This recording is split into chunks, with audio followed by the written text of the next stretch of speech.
Good morning, everyone. It is Modern Craftsman Monday. It's just Tyler right here, right now. I was out in Indianapolis this week with Ken DeCost from Materia, Nick's partner in the millwork and cabinetry side of their business, and Doug, our producer, Nick's partner at Motif. We were out in Indianapolis, so Nick recorded a podcast at home and I recorded this podcast with Ken in our hotel room, which made for a very interesting setup if you had not seen our Instagram posts reflecting that. Um, I've met Ken a handful of times, but I was interested to sit down with him and see what his story was. Every time that we've met, it's been chaotic. They're in the middle of a work day, and it's all been surface level kind of horse shit. So I was able to ask him some questions about what his journey looked like getting to where he is now, how he wound up on the path and with the trajectory that he did, how he ended up in construction, what his background is, where he's from, and then dig into what it looks like now being a partner in a business. Before he was an employee, I think he had a lot more responsibility than your standard employee, and the shift to being a partner really made sense. And I asked him, what changed with that, what that looks like compared to what his day-to-day operations looked like before, and how it's different having some stake in the business. And then we get into some specifics with pricing and machinery and shop setup and what the future looks like for Materia and Ken and the rest of the team. And we also touch base on some personal stuff he has going on. He came out with the Hive notebook, so that's something he talks about. He actually hooked me up with one, which I'm pretty pumped. We were talking about how it's so cool to have a notebook and be able to write down your to-do list, or there's so many things that you do on your phone, and I try and keep notes on my phone, and it works for certain things, but in the middle of the workday there's just something about writing down on a notebook with a pen and paper. It's this visceral, romantic experience that I think is lost on an iPhone or, today's mobile phone. So he talks about that. He talks about a project vehicle that he and his wife picked up last year. And he talks about his love for traveling. So I hope you guys find this podcast interesting. I did. It was nice to really, I feel, finally get to meet Ken and learn a little bit more about him. I had a good time. We shared a bed together while we were recording the podcast, just like the old days, just laughing and having fun. Um, but I hope you guys enjoy this. As always, we appreciate all the support. If you have a chance, leave us a review, spread the word, tell whoever you can about the Modern Craftsman podcast and share it. We appreciate all the support. I know that our partners and our vendors appreciate all the support. If you guys can patronize their businesses, without them, we would not be able to do this. Hope you guys enjoy this, and we will catch you next week. Brought to you by Andersen Windows and Doors.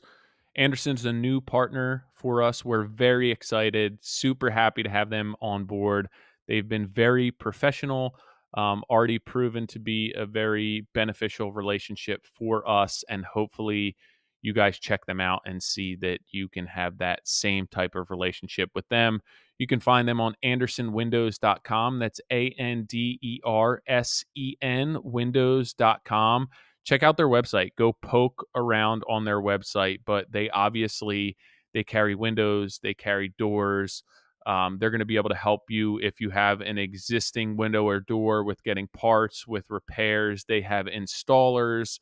They will carry replacement windows, new construction windows, storm doors, any type of window. They have a ton of new stuff coming out, but all different types of styles, trends. If you just go on their website and poke around, you're going to find something that you like. You're gonna find the help that you need, and you're gonna see some really cool products. Windows. They have the awning windows, bay windows, casement windows, double, single hung, gliding, pass through, picture, all sorts of specialty windows.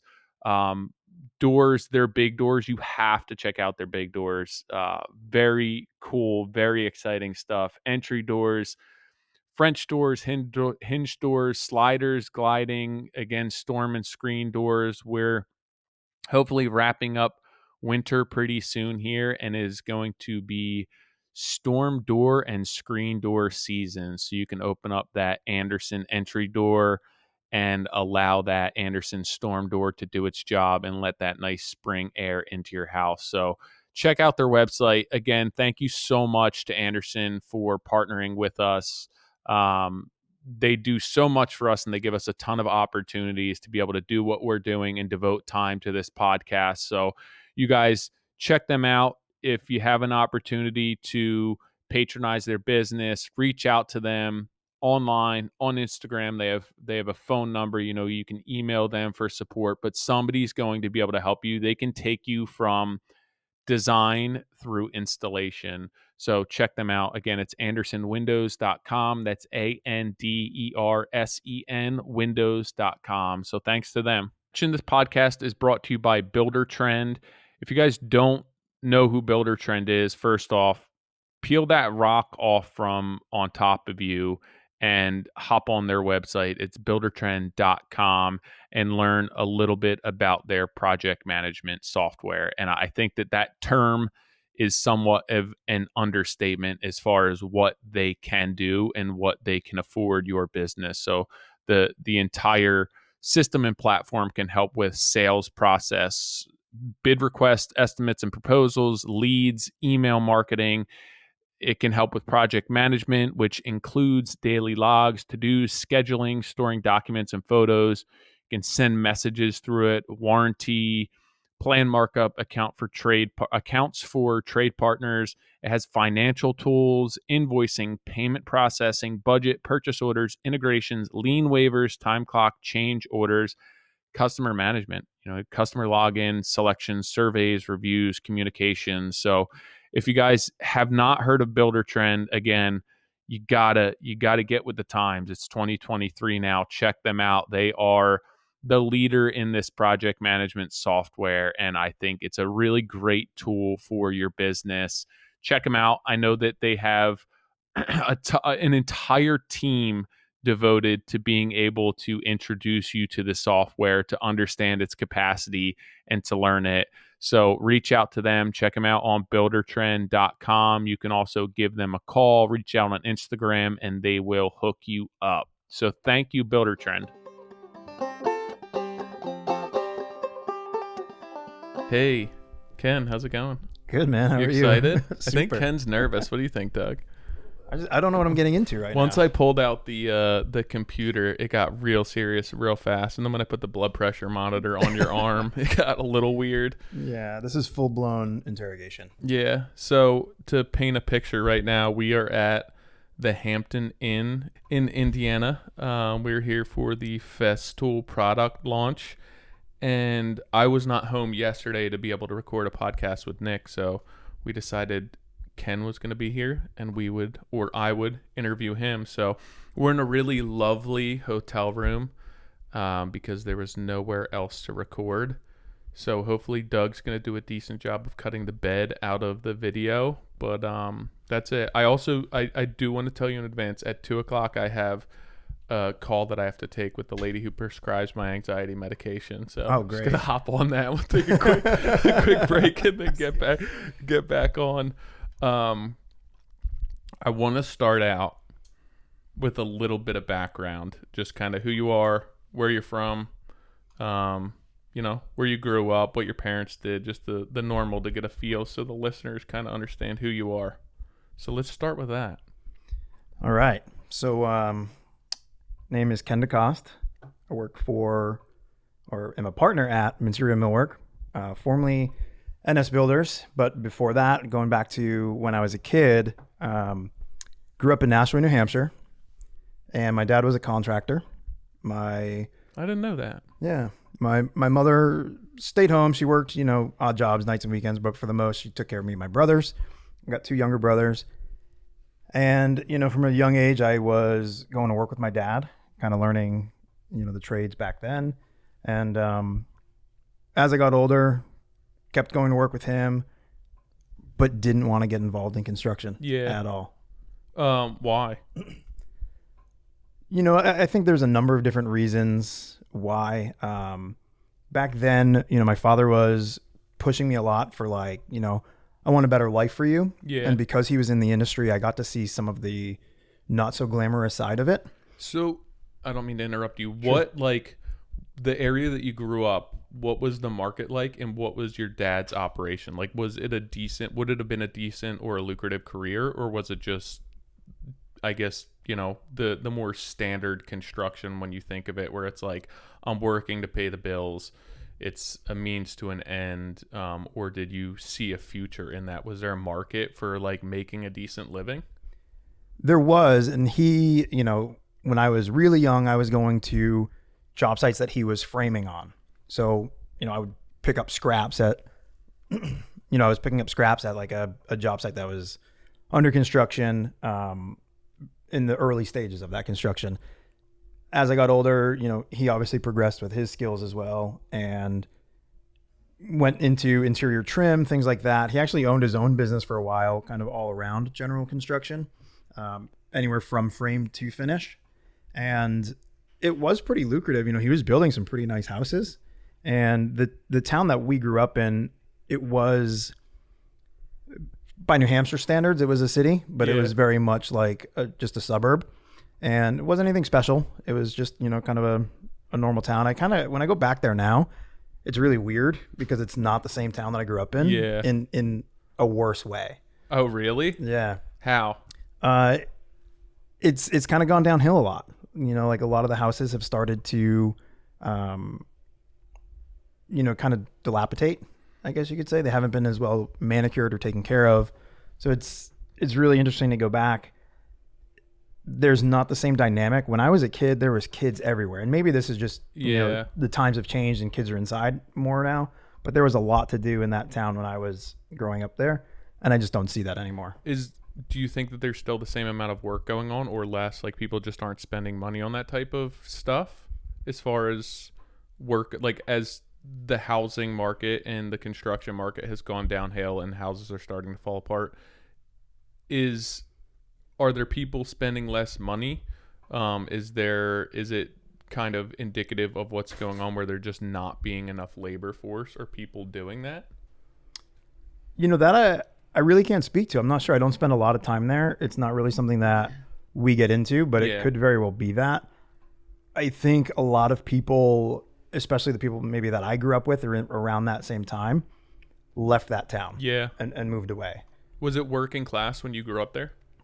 Yes, it was. So it probably is like the same thing that happened with you where your parents go to college, get a degree, get out of here, don't work with your hands, leave this town.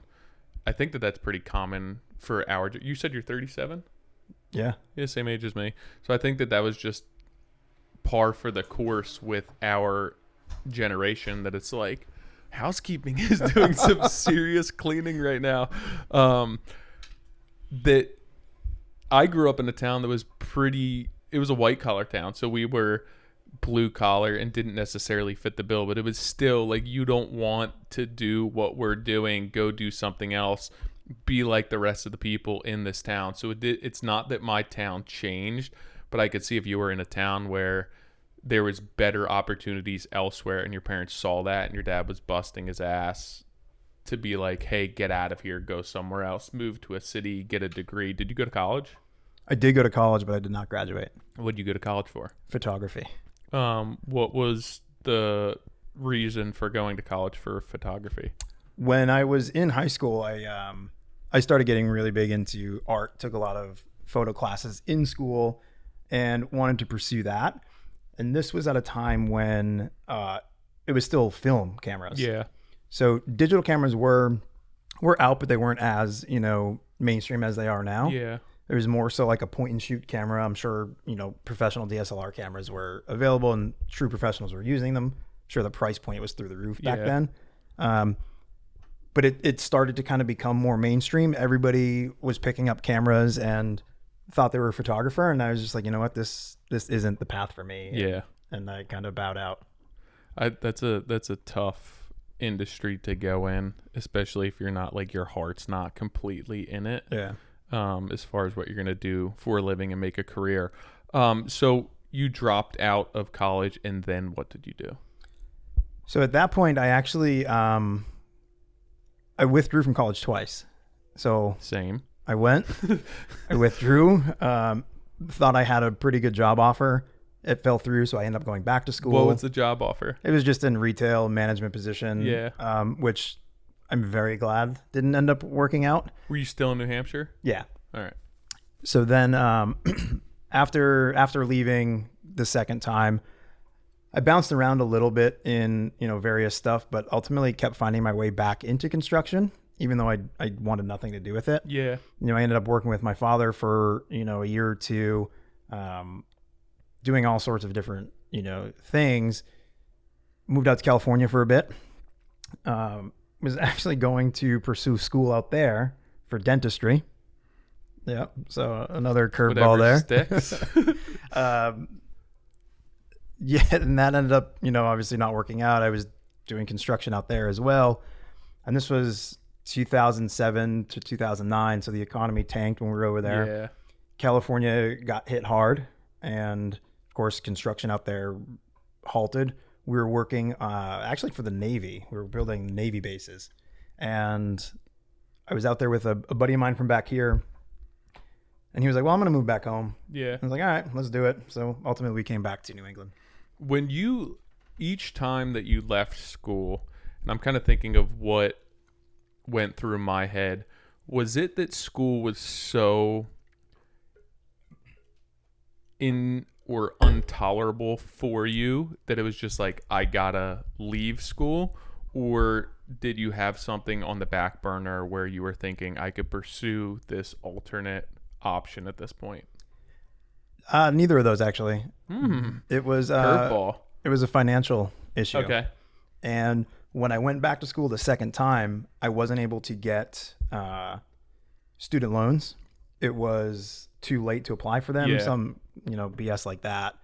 And ultimately, I had to withdraw. I couldn't afford to pay the next semester's tuition ahead of time, so that was a driving catalyst. Plus, my heart wasn't in it anyway. Yeah. So it was just an easy out for me. Yeah. And, truth be told, I was a horrible student. I wasn't good at school. So, there was a number of reasons I just decided it was no longer the right career path for me and bowed out. Yeah, I would assume that if it was something that you really wanted to make happen, I don't know. I look at what you do, right? And what you do in the cabinetry that you design and build, and you're obviously hardworking and talented and driven, because I don't think that anyone gets to the point that you are if you aren't. But if you wanted to be in school and you wanted to pursue one of those career paths, that you probably could have found a way to make it happen. But if your heart's not in it, it's like, well, I'm not going to put all of this effort into going down this career path if this isn't really where I want to be in the first place. Yeah, for sure. And I think, there's still parts, like, I very much enjoy photography. Yeah. As a hobby or just kind of messing around with. But as a career, I don't know that it was the right option for me. But even today, there's times where I'll pick up a camera, I'll take a photo, and I'm just like, oh man, this isn't it. Yeah. And I get so discouraged by it. I'm like, maybe I should have kept going. I'm like, well, no, that's still not the path that I want to take. Yeah. When did you meet Nick? 2017. And where were you within like your career or life path at that point? So I was actually working at another shop. I had been at that particular shop for about 5 years at that point. Boston area or New Hampshire? Yep, in Boston. Boston. Yep. When I came back from California, I moved to Boston. I had actually lived in Boston before moving out to California, but when I came back, stayed in Boston. Been there ever since. Worked at another shop prior to the shop I just mentioned with the 5-year stint. Great shop. I learned a lot there. The owner of that shop was an incredibly talented cabinet maker. Yeah. And I got to learn so much there, but ultimately there was just no growth. It was me and him. That was it. So there was really nowhere for me to go. And because of that, I was searching for other opportunities. I was actually planning on going out on my own the year that I met Nick. To build cabinets. Yeah, start my own shop. and, met Nick, long story short, ended up working with him. And the shop that I was at before that, being that it was a small shop, and I had been there for so long, I knew, all of the clients, I knew all of the standards that we were looking for. And he actually offered me a partnership to keep me there, not have me leave. Was it an older guy? It was an older guy. Yeah. Yep. How did you end up in the cabinet shop? Was when you came back from California and you were looking for work, were you specifically looking for cabinet work? I wasn't, no. I just came back, needed a job, ended up finding this place, and fit right into their workflow in the shop. And what drew you towards taking a job in working with cabinets? I don't think it was so much the cabinet part. It was just construction. I was familiar with the tools, and, I was still young at that point, but I had a leg up on a lot of people because I grew up with it. I was using these power tools from a very young age, like a lot of guys in this industry have done. So I was easily just kind of fit right in with their production and what they were doing.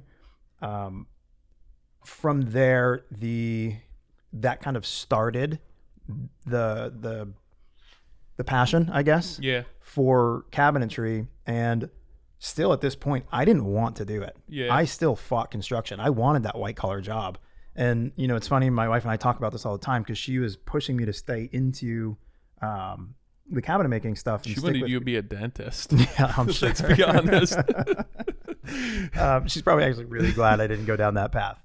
But, I wanted the desk job. I wanted the white collar job. And, for no real reason. I don't know why I wanted that. It's just, I think we were so ingrained to do white collar work from a young age. And absolutely. Like the blue collar stuff is frowned upon. You're not going to make any money. List goes on. And, when I left that first shop and started at the other shop I was at for 5 years, something clicked in me when I was there that was really like, this is it. Yeah. And, I went through a period where I was miserable for a long time. I was so unhappy with work and being there, and it clicked for me. And I don't remember like there being a specific moment that this happened. It was just, I don't want to do this. I'm out of here. Like, on to the next best thing. If I can find it, figure it out what I want to do. For a long time, I didn't know what I wanted to be when I grew up. And it, like I kept saying, it just clicked. Yeah. And part of that was, when we are younger and people are kind of looking down upon blue collar stuff, part of it is like, nobody gives a shit.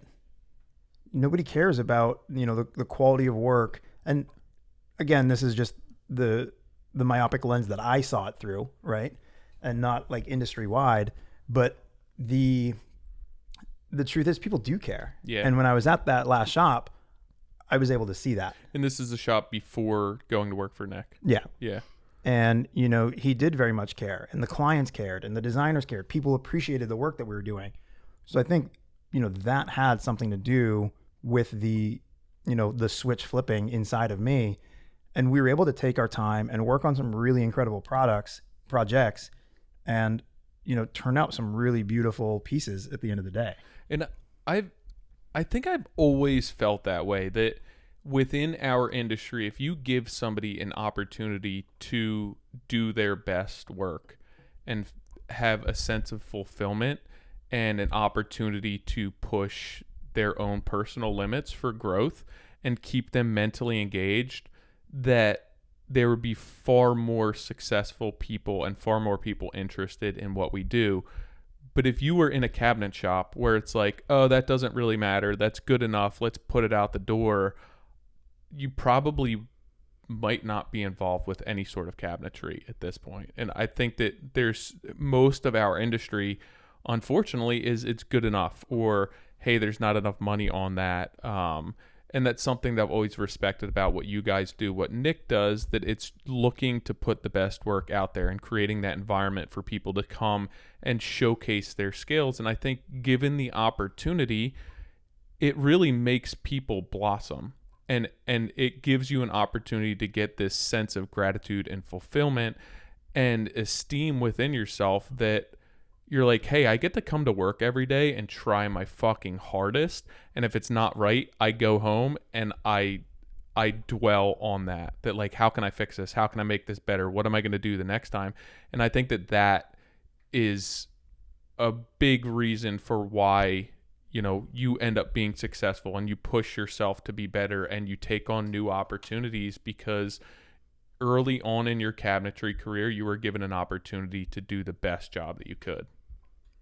Yeah, for sure. I think that is that's totally accurate and industry wide, like you said. And it is kind of weird to think back and like, what if I stayed at the previous shop where they didn't really care as much? Yeah. Where would I be now? And I would like to think I wouldn't still be that miserable person, but that I would have found a way out. But sometimes you get trapped in that stuff, and it's kind of odd to think about it that way. It is, because you get to a point where you're proficient, right? If you stayed at that old shop, you probably would have been very good at your job. But if you're not gaining any self-worth and you're not wrapping up every day feeling as though you grew as a person and you're better now and you're learning and you're really pushing the limits of what you can do, you're just going to go through the motions, and that's probably not going to become a passion for you, because at the end of the job, there's no value in that. And I think that that's the majority of our industry.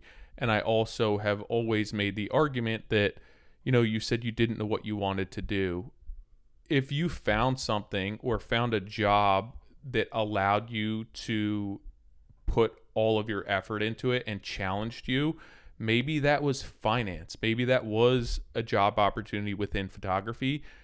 You possibly could have gone down that career and been a very successful photographer, but like that opportunity never presented itself. And I like to think that, if you're successful doing what you're doing, or Doug's successful doing what he's doing, it's because you were given an opportunity within a certain industry to be the best version of yourself. And that just so happened to be cabinet building. But I'm sure if you found another industry or another career path, that you would have been successful if it were the same metrics there.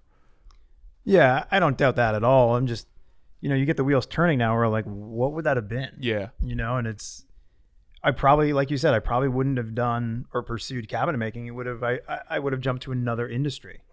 And sitting here now having this conversation, I don't know what that would have been. Yeah, I think a lot of times it just winds up being like I think that the successful people are successful because of who they are and what makes them tick, and not necessarily where they end up. There's some people who are very driven and know exactly what they want to do, but I think that you could take somebody who's successful in one industry and drop them in another industry, and they would find a way to be successful. Oh yeah, for sure. Like I think, if you went into another industry and you were able to take the drive and the passion that you have and switch that to that industry, that you would be successful there. It's not like I'm going to put you in another industry and you're going to become a turd.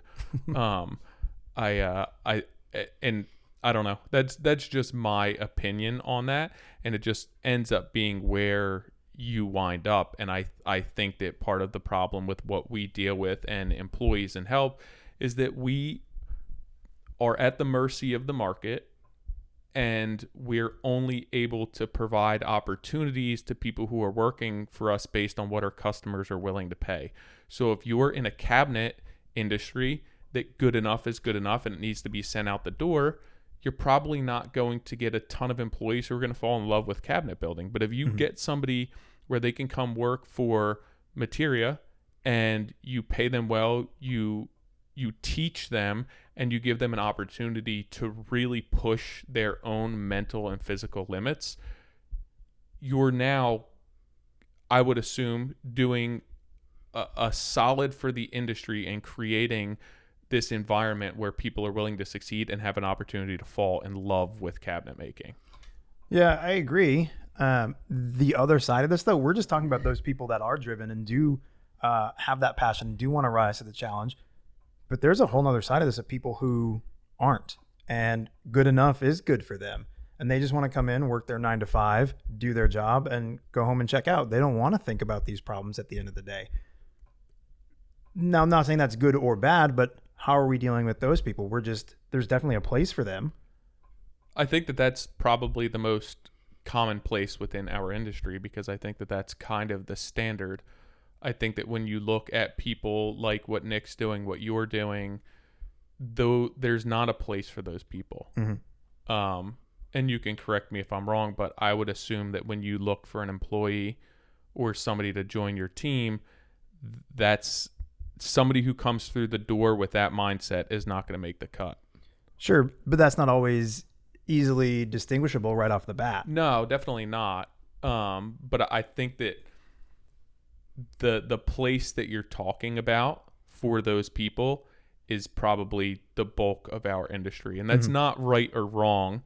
We need those people. I mean, if you think of cabinet production, right, you think of a bigger cabinet company, assembly line production, where there's people who come in and just do the same thing every single day. And there's more of a need for that than for what you do. Right.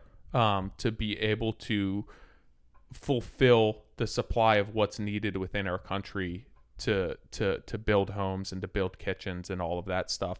I just think to be able to attract people to what we're doing and create an environment that breeds success and people to be putting out work like you're putting out, you need to offer them freedom to be able to grow and do. It's the same opportunity that you were given, you know. Exactly. That I think that if you were placed in a cabinet shop or a production level cabinet shop, like, I don't think you'd be happy. No, not a chance. And I wouldn't last there. Yeah. And this is the same thing with our guys and our team, especially as we grow. I don't ever want anybody to be that assembly line worker or, you know, a cog in the machine. And I don't want to do that. Why would I want my team to do that? You know, somebody coming in, standing at the bench, sanding 8 hours a day, all day, every day, that sucks. Yeah. You know, I don't want to do that. I don't want anybody else to have to do that. That being said, there are definitely going to be times when you're standing at that bench 8 hours a day for a couple of weeks, you know, doing the same thing. But that's also, you know, the other great side of what we do, being the custom cabinetry, is, you know, no 2 days are the same. Yeah. We're doing so many different types of projects that it continues to challenge and push us. And I think that's one of the really great things about what we're doing. And, you know, I'm sure other parts of the industry have, you know, relatable things where we are able to continually push ourselves and challenge ourselves to take things to the next level. Yeah. I love following what you and what Nick are doing, and I think that you guys have a similar mindset. And I fully agree with you, being that I'm in the same boat. You know, I don't want 2 days to look the same, and I get very bored and lose like interest very quickly. But then I like to be able to shift my roles and responsibilities, and it's tough to think I'm going to pigeonhole myself into just building cabinets. But when you're in the position that you are, where no two jobs are the same, like even cabinet boxes are not the same, that it's tough to get bored. Yeah. I mean, there's days where you're going to be bored, and sometimes they're welcome. Like sometimes days where you're just sanding, like it's welcome. I'm just going to roll in. I'm just going to be sanding all day long. I put on a podcast, listen, and it's like, I have nothing else to worry about right now. They're nice, but one day of them, that's enough. I don't want to be doing that for weeks on end. No, agreed. It kind of also allows you to clear your mind for a little bit. Yeah. You know. So I'm trying to remember when you and Nick met and what Nick's cabinet, for lack of a better term, operation looked like at that point. Like what was he doing? How was he involved? And why did he contact you? Yeah. I don't know if he contacted me or I reached out to him. I don't remember the specifics of that. Yeah. But you know, this is, and I did a poor job of communicating this when I first met him, but when I went and looked at that shop and, you know, the stuff that we were seeing on Instagram at that time, there was definitely room for improvement and growth there. He was doing a killer job, don't get me wrong. Yeah. But there was definitely room to grow considering the market that he was targeting. Was he still doing work at that point, like belt on? I think he had just transitioned off the tools. He kept saying like, oh yeah, I'm going to come and do this. And I actually remember the first install I did with him, like my first day or two, he was belt on and after the first day, he was just like, no, you get out of here. Yeah. So when I first went to the shop, you know, and what I was saying, the thing that I communicated poorly was I knew that we could take that shop to the next level. Yeah. And, you know, I had the knowledge to do that and what we needed to bring on. So I just didn't communicate that very well with him. I mean, didn't matter. We are where we are now. Yeah. I still ended up working for him. But the shop was same shop we have today, but a lot more open space. Yeah. They had a cabinet saw and I think a jointer and a planer, one of which still had all the oil and plastic wrap on it. So I had to unpack that. Yeah. I think the only time they used it, I think it was the planer. They just milled down a couple of boards and that was it. But everything else was purchased after. So the attraction for you was tapping into the customer base that was there and the opportunity for growth? Yeah, and that's what it was. The growth is I could see where they were currently and where we could take them. And I think that was pretty clear by like the first full kitchen that we did. Yeah. That, it pops up all the time. It was curved cabinets. Oh, painted, yeah. Tons of walnut, grain mats. That's crazy everything. that was your first kitchen. And, but that's where I knew this company could go. And I knew it could, go even further. And when I first started, they were ordering doors, from one of the larger door manufacturers, and cases were still being cut on the CNC shop from up the road, which we're still doing today. And they were kind of burning the candle at both ends. I know like Nick and Mike were coming into the shop in the evening, or Nick and Mike and Cal. Yeah. At that time, were coming into the shop in the evenings, building cabinets. During the day, they were out in the field. So they were putting in some serious hours. So it wasn't, and I'm trying for myself, but also for the listeners, paint a picture of what this shop looked like. And it was not a separate cabinet shop. At the point that you were brought on, you were going to be essentially the first like designated cabinet employee. Yes, exactly. So before then, it was bringing in people who were in the field, PMs, Nick, to kind of just like fulfill the work that needed to be done. But it wasn't like a separate cabinet operation. No, I guess Nick was the PM at that time. Mike and Cal were just carpenters. Yeah. And then they would come into the shop in the evenings, put together boxes, cases, doors. When we first had this conversation, the tone was kind of like, or what Nick said was, I don't have enough work to keep you busy full time in the cabinet shop. So you'll probably have to like join the guys in the field. I'm like, okay, great. No problem. In the month or so that it took for me to actually leave my former employer and start with Nick, dude, we were working like 60 or 80 hour weeks. Like he took on a lot of cabinetry. I'm sure if in Nick that time. like saw that you had potential, he was probably like, well, I'll sell 1,800 kitchens. And that's exactly what happened. Yeah. Which if you guys don't know, Nick on a personal or business level is pretty standard for him. I think that like if he sees an opportunity for somebody to be their, I guess, maximize their potential or create an outlet for him, he's going to fully support that and then kind of blow it out of the water. Yeah. To say the least. So how long did it take you to start structuring the cabinet company to be like, hey, this is going to be a separate operation and we're going to bring cabinet specific employees in? Was that pretty immediate? Yeah. So shortly after I started, the need for Cal and Mike coming into the shop in the evenings was like ceased immediately. Because of your ability to get things done, or because you were just going a different path? I think there was just somebody in the shop during the day while they were out in the field that was performing that work. So you brought somebody on almost immediately when you came on? Yeah. So also standard for Nick. It's like, I'm going to hire 2 to 3 people at a time, not just one. It was shortly after. I mean, it was probably a couple of weeks or months where it really became like, I need a second set of hands in the shop. Full time. Yeah. And who was your first hire? This kid, Gino. He's no longer with us. He was former Air Force. And when he started, he was clear from the beginning that he was still on, I don't know what the proper term is, like on call, I suppose. Yeah. Like they could bring him back, and they ended up calling him back in. So he left us, I think it was just over 4 years ago, because Nick had a reminder in his phone for the longest time, like 4 years out, that Gino would come back. Yeah. And he joined the Air Force and was like stationed in Japan for years. I think he might still be over there. We we stayed in contact for a while after he left. When he was back for like holidays and stuff, we would go and, grab dinner and things.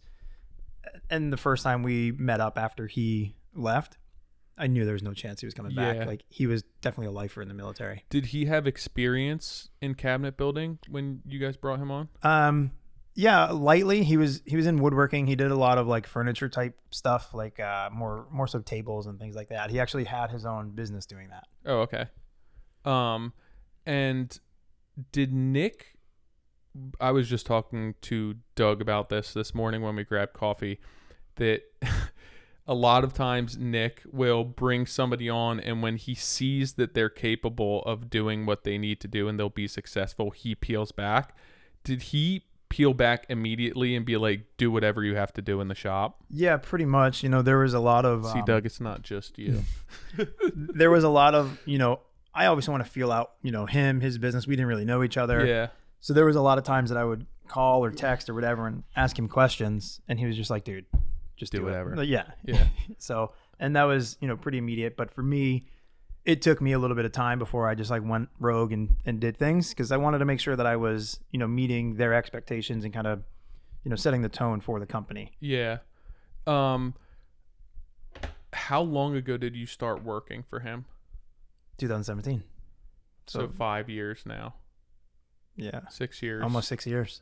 And so at this point now, for people who don't know, the cabinet company, which was part of NS for however many years, is now its own company, still in the same space, but not under the NS umbrella anymore, right? So you're a partner in that business. Correct. And that's been about a year now? Yeah, we just passed a year, January 1st.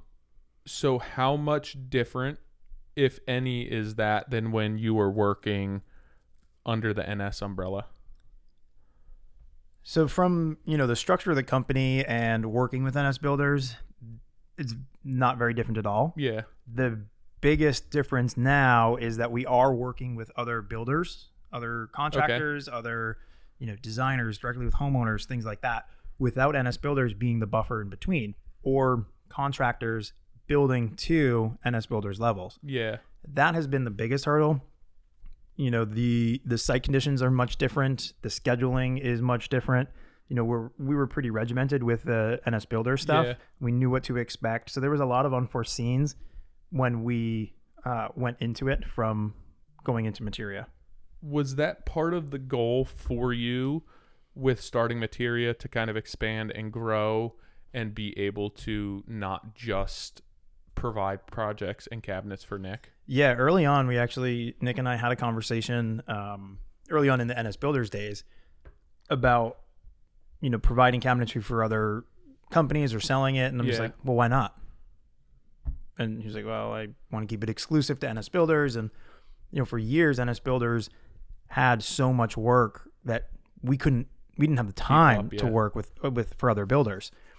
And then it started to kind of transition where NS builders were taking on larger projects, which was going to start leaving some gaps in the cabinet shop schedule. And we kind of had two choices there, where NS builders could take on smaller jobs to kind of fill those gaps. Yep. But the business model for NS wasn't actually that didn't work with that business model. Yeah. And it was the opportunity where, the cabinet shop could break off on its own, fill those gaps on its own. Primarily we supply NS builders, but we're also able to take on work for other companies. In 2022, we hardly worked for NS builders. We actually had one job that fell through, and it wasn't until October or November that we actually started doing work for NS builders. So when you first started out, it was the jobs that NS builders were doing were small enough and the turnover was fast enough that you were able to stay busy, because he was doing more jobs in a year, smaller jobs, smaller cabinet jobs. Then he gets into building homes, bigger projects, bigger renovations. So now they're 1-2 year projects. So you're building cabinets at one point for a kitchen and whatever, bathrooms, millwork for that, but it's a 2 year long project. So you don't need to pump out that many cabinets. And it's like, okay, we've been ramping up and had more and more work on our plate. Now not that NS work's drying up, but the volume of cabinets that's coming through your door is starting to slow down. So it's like we have an opportunity to, in our schedule, to start providing cabinets for other builders. When I think of that, and the first thing that comes to mind is, how are you guys selling and providing value to other builders? I understand what Nick does in Nick's market, and it's going to be a premium. Are you just looking for builders and designers who are looking to do that level of work or above that to be able to kind of suit the budget for what it takes you guys to build cabinets? Yeah, exactly. And there's also a level that, we want to build at as well. Yeah. So we're not going to, take on a project just for the sake of bringing in, work. Yeah. We want it to align with our vision as well.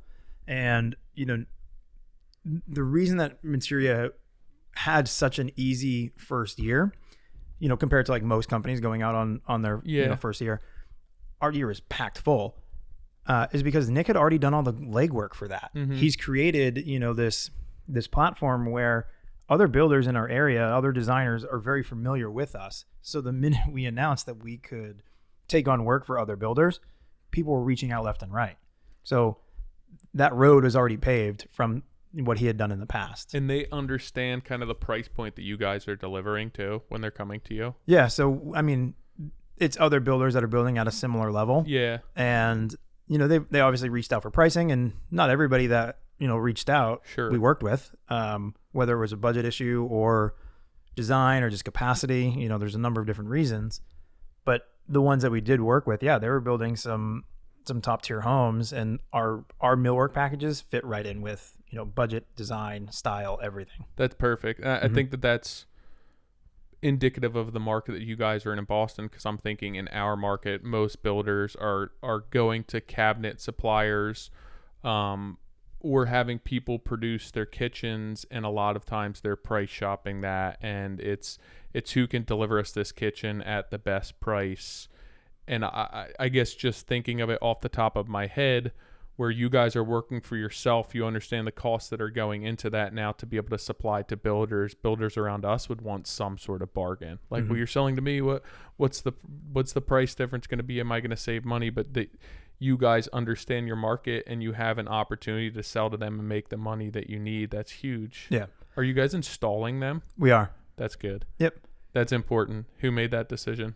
That was our decision from the start. Non-negotiable. Even with NS Builders. Yeah. So actually, it's kind of funny that you mentioned, the pricing. Just this morning, I got an email come through for a job that we've spent a couple of weeks on now pricing, and they went with another cabinet maker who was cheaper, significantly cheaper. And that's fine. It was a large project, cool project, so it would have been great to take on. But, it is what it is. And during that process of us going through pricing, she had asked about install. And, I made it clear, like, non-negotiable, we install what we build, and we build what we install. We're not going to let anybody else install our cabinets, and we're not going to install anybody else's cabinets. It's a package deal with us. And are you guys traveling to install? Yes. We recently did one in New York City. Okay. So that's about 4 drive, 4 to 5 hours from our shop.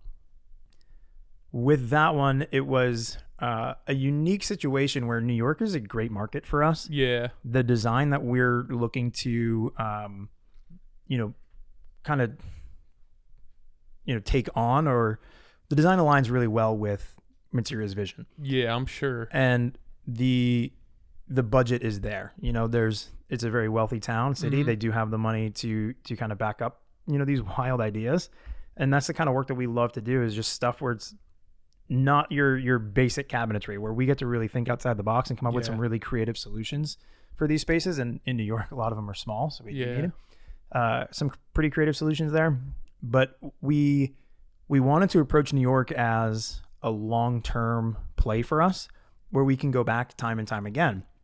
And I had the conversation with our team about traveling, and, quite frankly, they really weren't on board. Yeah. Our Materia's team. And, that's fine. We actually ended up reaching out to a local installer in New York City, who actually came highly recommended from several people. And then I posted something about being there site measuring one day, and he reached out. And I was like, weird that you're reaching out. Your number's on my desk to give a Call. call. Yeah. And, I met with him. We kind of chatted a bit, ended up hiring them to do the install with me. Yeah.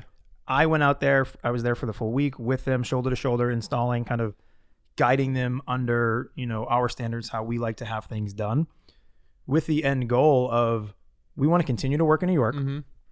Our team doesn't want to necessarily go out there. We have since kind of started asking new hires if travel is, an option for them. I traveled a lot with the previous shop I was at, and I really enjoyed it. Yeah. Got to go to some cool places, that's neither here nor there, but the goal with, hiring the outsourced installers was long-term anyway. We could build and fabricate in Boston, ship to New York. Ultimately, nobody from Materia's team has to go out into New York to oversee any of this. Yeah. Obviously for the first few times, I would be heavily involved in that process, or me, or somebody from our team. And then as we progress, maybe it's something like I will come and be on site and work there remotely for the week, 2 weeks, however long the install is going to take, but I'm not actually doing that work any longer. It's interesting that you, I guess, say that about New York, and it's very similar to Philly too. I have a good friend, Cherie Stein, who's a more modern designer, and she struggles with the amount of work and what she can do in Philly, and she's very low volume because it's a specific customer who has wants to pay for her services and wants a very specific design, and it's not as heavy in Philly as it is New York. And it's like, to expand in New York, it's so close, but it's also so far. And then you think of Boston, which is very traditional architecture, and obviously the city's a little different, but with what you guys are doing and more cabinet designs, the market for New York would be far better for you. But if you could get like a qualified installer that handled most, if not all, your installations in New York, and it's like, maybe I have to come show up, we go over layout, and then we come make sure the job's punched out correctly, that would be a no-brainer. Oh yeah, for sure. And we're definitely going to be heavily involved in that entire process, and bring them in as early as possible too. So we have accurate pricing, we have accurate scheduling. They're holding a place for us in their schedule, so we're not scrambling. We still need to work out logistics with what happens if something gets damaged. We're 4 hours from home. How do we get that repaired? How do we send out a new one? So there's obviously logistical issues that we need to work out. But another thing with that is having the local install crew would really help with offsetting some of the additional costs of sending our team there. Yeah. Because you got to think travel. Yep. And then staying in hotels, stipends, whatever else we need to do to accommodate our team. Having somebody that's local, we're not going to have all of that. I forget yeah, it's close. I should be able to just grab this call when it comes through. When I first started out, I forget the name of the cabinet company, but it was a very high-end cabinet company, and they were just fabricating cabinets, and they did a pretty thorough job of screening. Essentially, they wanted to find qualified installers in different areas of the country, and they'd reached out to me, and they wanted to know experience, and a pretty thorough job of screening as far as their installers go. And like, that's obviously something that you guys would have to do. It's just so tough with cabinetry because, as I'm sure you know, whatever you put out, if that install doesn't go good or those cabinets get messed up, like, that's on you. It's not necessarily the installer. Right. All right, I get a call. Have you ever seen the one scene in Greece where they're all sitting on the bed, like, talking about boys and stuff? And that's kind of what I see in my head as far as you and me. I can't wait. Laying back, and like, I think they have on nightgowns then for the movie, that's what they wear. So maybe we can call down and get some robes or something. Yeah. Oh yeah. Bathing suits. The pool. I brought a bathing suit. I mean, I have shorts. You never know. But so if we went down to the pool, I kind of forget about it, but about 2 weeks ago, my daughters asked me if they could paint my toenails, and I said yes, and it's still on there. But it's like, it's so normal now that I forget that my toenails are painted, And I was sitting there before I got in the shower and looked down at my toes and was like, what if I went down to the pool and I just didn't notice this? And I have like Tilly wanted to paint in a certain color and Tilly the other. So they're two completely different colors too. But it would look very I mean, good. I was picturing each one being a different color. So They actually kind of are, but they're in the same color palette. So one's like a blue and one's a pink, but each toenail is a different color, but it's it's like an ombre. Okay. It's nice. Maybe we'll have that for the fingernail for this episode. Or a toenail, rather. Oh, good one. Thumbnail, I guess, is the correct. Yeah, that's actually funny that you say that. What did Selby ask me? That why your big toe is called your big toe and not your thumb toe, or something along those lines. It's just only something a kid would think about. And I started thinking, I'm like, I'm not. So what's It's the called your reason? ring toe, your pinky toe, like your middle toe. I don't think it's a pointer toe, but I guess because a thumb is just its own thing, you know, the opposable thumb. Do we do a fact check after these? We could do it now. I'm on the Hampton Inn Wi-Fi. I hate to see the person who has to monitor that. Yeah, or my search history. So I had to take a quick break. I had a phone call with I'm sure that everyone knows, but I'm on anxiety medication. So every 3 months I have to have a call with the lady who prescribes that for me to make sure I haven't gone off. Yeah. I come in, they make sure that my house arrest beacon is still working fine and my medication levels are good, and then send me on my happy way. Perfect. But we were talking about kind of what shifted with Materia and what you guys are doing now, and that it's not just working for NS, that you now have an opportunity to build for other builders, for other designers. And something that I want to talk about, everyone sees the work that you guys put out and they see the designs that you're executing, but they don't see the NS Builders Materia Millwork shop and what the space actually looks like. And you guys have been in the same shop for quite a long time, and you probably outgrew it a long time ago. What does the shop look like? How big is it?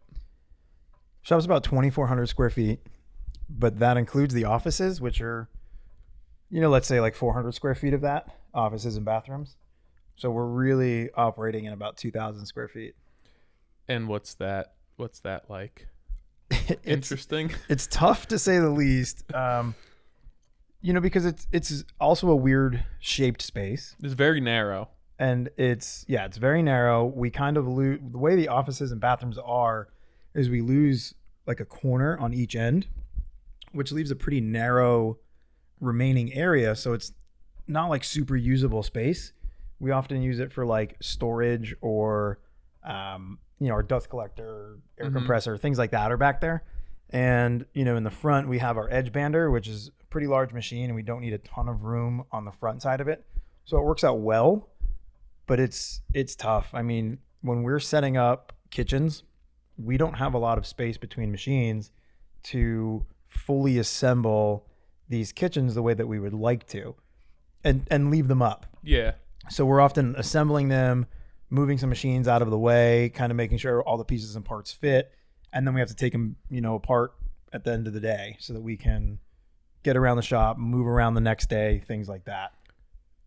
How much space would you like? Right now, we're actually actively looking for a shop space. We're targeting 6,000 for minimum. And would you guys still be subbing out finishing? For now, yeah. The longer term goal would be to bring it in house, but we have a really good relationship with our finisher.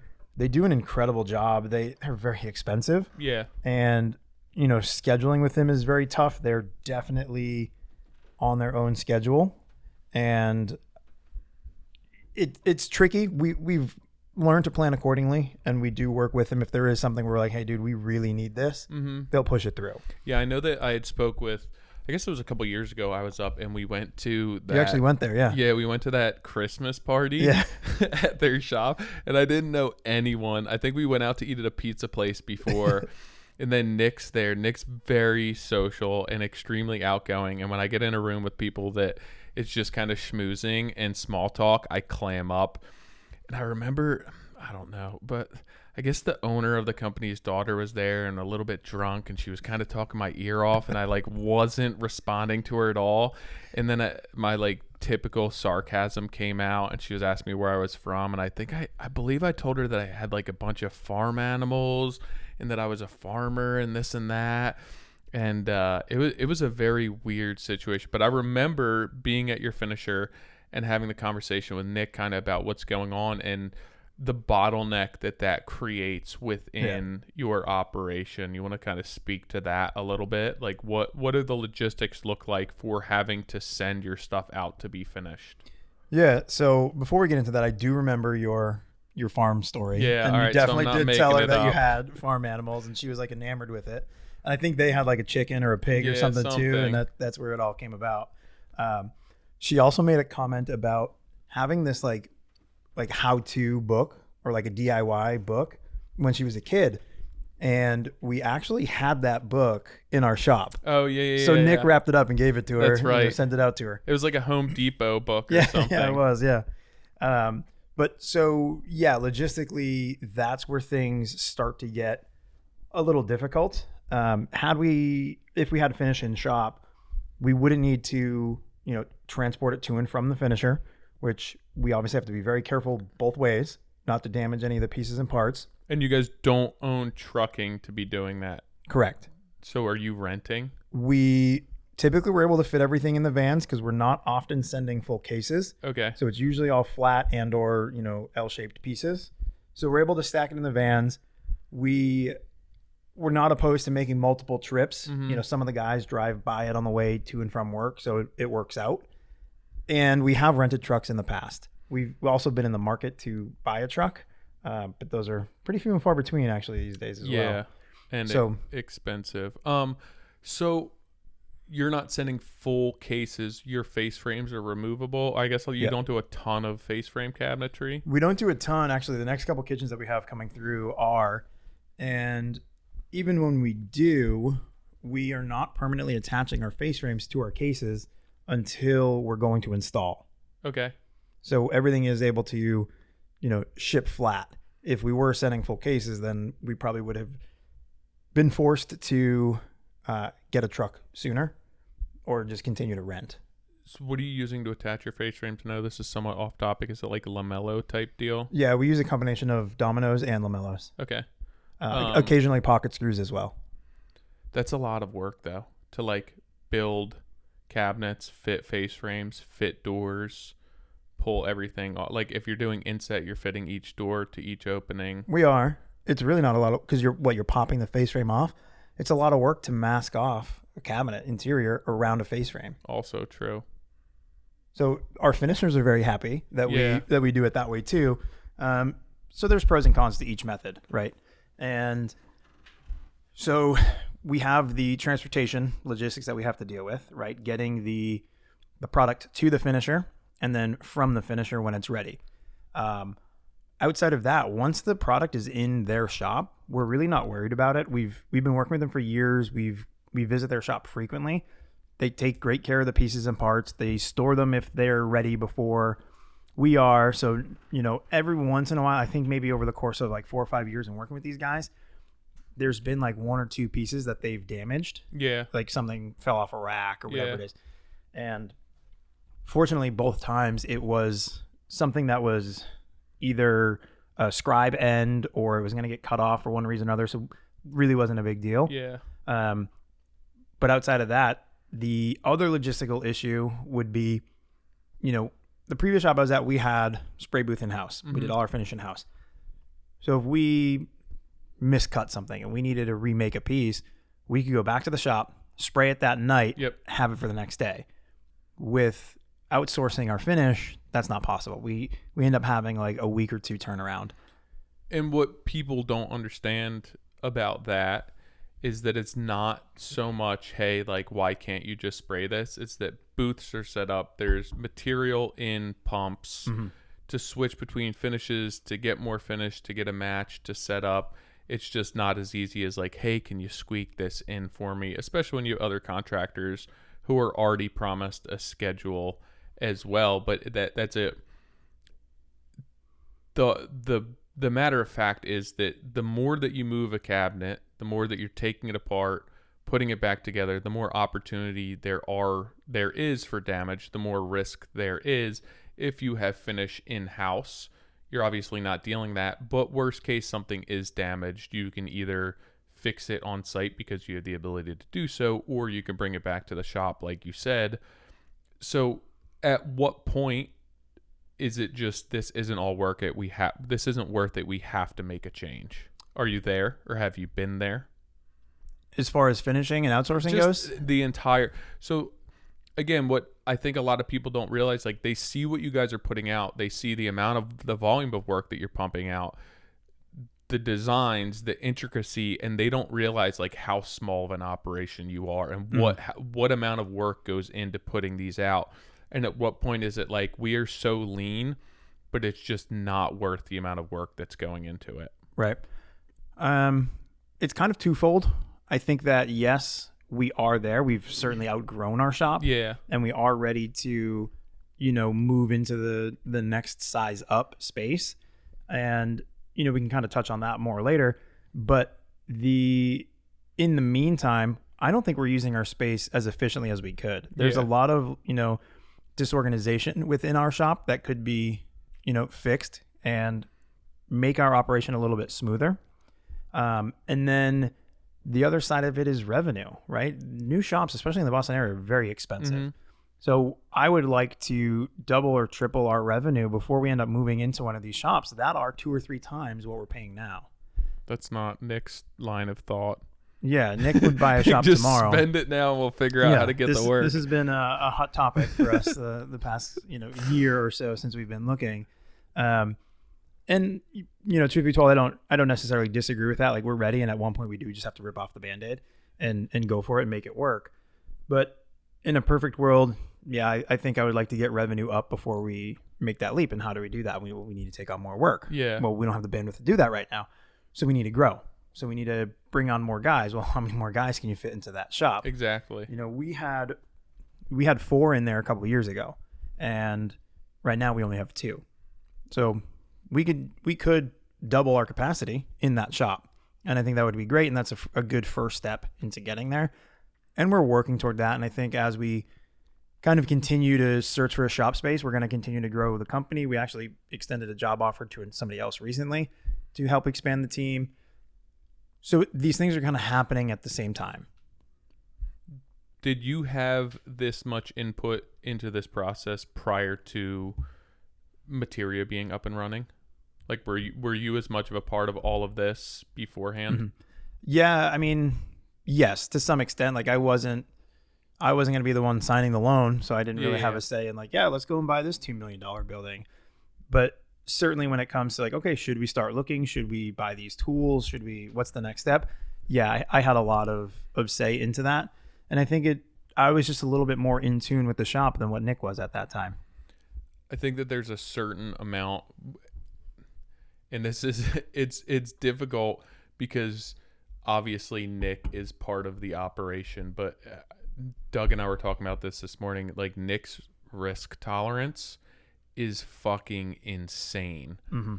For me, it's every decision is very calculated. I'm weighing a ton of options, and I'm still very anxious leading up to that. And then, like, once the ball is rolling, I'm fine and I'm all in, and it's like, do whatever you have to do to make it happen. But just on that edge of making the decision before things are put into place, it's a very stressful time for me, and I want to be very calculated. And it's almost as if, like, you guys want to expand your shop. Like you said, you have to bring in more revenue. You have to be able to put more people in place, put out more work within the shop that you're in. But also, it can't be so much that you're losing your efficiency. So, like, there's this fine line where we need to make more money and move towards where we want to be and set set ourselves up for success. It can't be too much, it can't be too little, so that it just makes that entire transition easier. Because you think moving a shop, it's not like you're just gonna move over and then you're up and making cabinets again. Right. Like there's downtime throughout that whole process. So how do you handle that downtime and afford that downtime while you have another shop? Like I don't have the answer for that. And that's something we've thought a lot about. And it comes down to just careful planning. We would want to obviously acquire the space while we still had our current shop, right? We're going to need months of overlap here. Get the current or the new space shell up to, par and ready to receive. So we're going to need to do a lot of electrical work, probably lighting upgrades, and spend a lot of time laying out a floor plan. Right now, if we took our 2,000 square foot shop, machinery, dumped it into a 6,000 square foot space, we're either going to have a lot of dead space, or we're going to need to kind of, fill up additional tools, and we're not necessarily in a position to buy a ton of stuff right off the bat while moving. So we would get kind of that shell outfitted, start moving over the machines that aren't currently being used, so that we can slowly transition into, over the course of like a couple of weeks, transition into the new shop, bringing over, materials, machines, whatever's not being currently used, then maybe shut down for hopefully just a couple of weeks to get like the last of the machinery over and set up in the new spot, and then get up and running. Do you have an idea as to what you would do with floor space, like on the new shop? I mean, we talk about flow a lot, where material comes in and where material goes out, finished product goes out. It's really going to come down to what the actual space looks like. Yeah. Every floor plan is different. If there's a column in the way, if the space is open, what that square footage looks like, if it's kind of an odd layout. So we really can't spend a ton of time on that until we have what that floor plan is. I still feel like it's such an evolution. It's almost like your truck setup or your trailer setup, that you put something somewhere and then you get a new tool and it shifts and then it doesn't work it's somewhat frustrating trying to figure out what's going to work best. I don't know if it was on the podcast or I watched a TV show or spoke with somebody where it was in more of a production setting, and they would track the amount of steps that people were making in a day from their different stations. Maybe it was on the podcast, and it was like with trash cans. Just what? Were you and Doug talking about this morning? No. So for people who can't hear right now, Doug is lounging on the bed on the other side of the camera. The other bed that you and I are. Yeah, not the bed that Ken and I are going to be on. Just laughing as I'm saying this, so I'm ready to be enlightened as to what's going on. Yeah. So we're here just outside of Indiana, right? Or Indianapolis right now. Yeah. A good buddy of mine, Aaron from Fine Line Millworks, is in Indy. I've been here a few days at his shop. Yeah. And a couple years ago, he's the one that did this. He actually set up cameras in his shop, overhead cameras, tracked everyone's movement, and on a spaghetti chart. So you follow the path of where the person's going. And their biggest inefficiency was people walking to trash cans. They only had one trash can. Yeah. And they tracked it, and it was like, I forget what he said, like 30 minutes a day each person spent walking to and from the trash. And the reason Doug's laughing is we were actually at his shop last night. We recorded an episode over there walking through their shop, and we talked about it. Maybe Nick spoke about that on the podcast. I'm pretty sure I told Nick that, or Aaron told Nick that, and Nick is... It was a long time ago. It wasn't something very recent. So but I'm just kind of thinking about it as we're talking, and I recall just how much they saved with putting trash cans at each station. Yep. 30 minutes. I think he said 30 minutes a person per day. Yeah.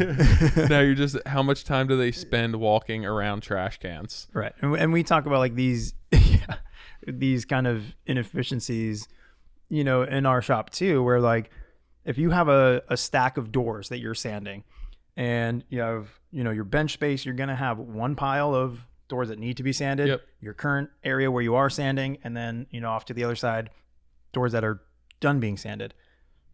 Well, it doesn't make sense to have those two piles on opposite ends of the room. Now you're going to be walking to get a door, come back to your workstation, walking the other side to go and drop it off. And you're doing that 30, 40, 60 doors per kitchen. Yep. Like that's a lot of wasted time and wasted space. I'm very much like this when I have a task that's repetitive or somewhat mundane, that as I'm doing that, the first 4 doors are very slow. And then I just start figuring out these little nuances and intricacies that speed up the production of that. And by like the end of, I have an actual system in place, but that's like what you have to do within your shop for every project, and that have like a system in place that it goes from here. We start here and this is where we end. I guess the tough part is with what you guys are doing, not everything is the same. Right. And everybody has a different workflow too. Yeah. So it's like what works for me doesn't necessarily work for everybody else. But for the most part, you can, again, we're having this conversation last night where, in Aaron's shop, there's edge banners right next to their CNC. So when parts come off the CNC, instead of putting them on a cart and walking over to the other side of the room or waiting, they have their edge banner right there. So when they come off CNC, they edge band them immediately. Yeah. Then they can go over to the assembly area. So it's finding those little inefficiencies and making them much more efficient, because now you're not spending a ton of time walking back and forth. While the machine's cutting, you're able to edge band simultaneously. You're not standing around, your hands in your pockets waiting for an automated tool to do the work. I guess it depends on the company and the outfit and who your customer, who you're serving. Do you think those efficiencies are serving him or his customer? Meaning, are you creating efficiencies that are making you more profitable to just have a higher bottom line, or to be able to come in at a different price point? I think that's going to depend on the business and what their business model is. Yeah. There's some people that are going to take those profits and pocket them, and then there's other people that are going to take those and come in at a lower price point. I'm pocketing them. Yeah, I bet you are, huh? What about you? little of both. Little column A, little column B, maybe. I don't think I do enough work, or I'm like, I'm going through all the effort to make these profit. I'm going to put them in my pocket. There you go. If you could change one thing about the materia business right now, what do you think it would be? Would it be a people problem? Would it be a material problem? A tooling problem? It's definitely people. I think there's a lot of different people that we can use right now. And yes, we need to have the money to, support them and pay for them. But with bringing those people on comes the opportunity to take on that more of that work, obviously bringing in more revenue, paying the people. So it's a circle. But, we need office support. We need kind of someone either to take some of the stuff off of my plate or kind of bridge the gap between me and the shop. We need more shop help. We need more field help. So we kind of need people all around. And, that's been a difficult area to navigate. We're having a hard time, even finding people. And this is something that I've talked to a lot of people, even around the country, about. And it seems to be that way, all over. So is the problem that you have enough work to support more people? Or that you just can't find the help? We definitely have the work to support more people. Yeah. I mean, we say no to a lot of projects, a lot of cool projects. Yeah. We don't want to say yes to everything, right? But we unfortunately have to turn down a lot of, really cool projects because we don't have the bandwidth to take them on. So it's not like, hey, we can't afford to pay a more qualified person. It's the fact that you can't find the qualified people. Yeah, they've been pretty difficult to find. We've brought on a few more entry-level people over the last year, but the other side to that is we also don't have the bandwidth to train them right now. In the future, when we have a couple of more experienced guys and we can, dedicate a helper to, one or two of them where they can spend some time training and learning, great. And we're looking forward to those days. But right now we don't have the bandwidth to take on, somebody that's really green like that. How many people are working for you guys now? There's only 5 of us, including myself and Nick. So 3 that are actually, and then you and Nick. Yep. So what what are kind of your daily responsibilities right now? A little bit of. Because let's not count Nick anyway. He doesn't do anything, so we're saying 4. Hey man, you said no. We did, like I said earlier, we did extend a job offer to someone else. Yeah. They have verbally accepted, but I actually don't know if we formally sent out the offer letter to them. So we'll soon to be growing by one.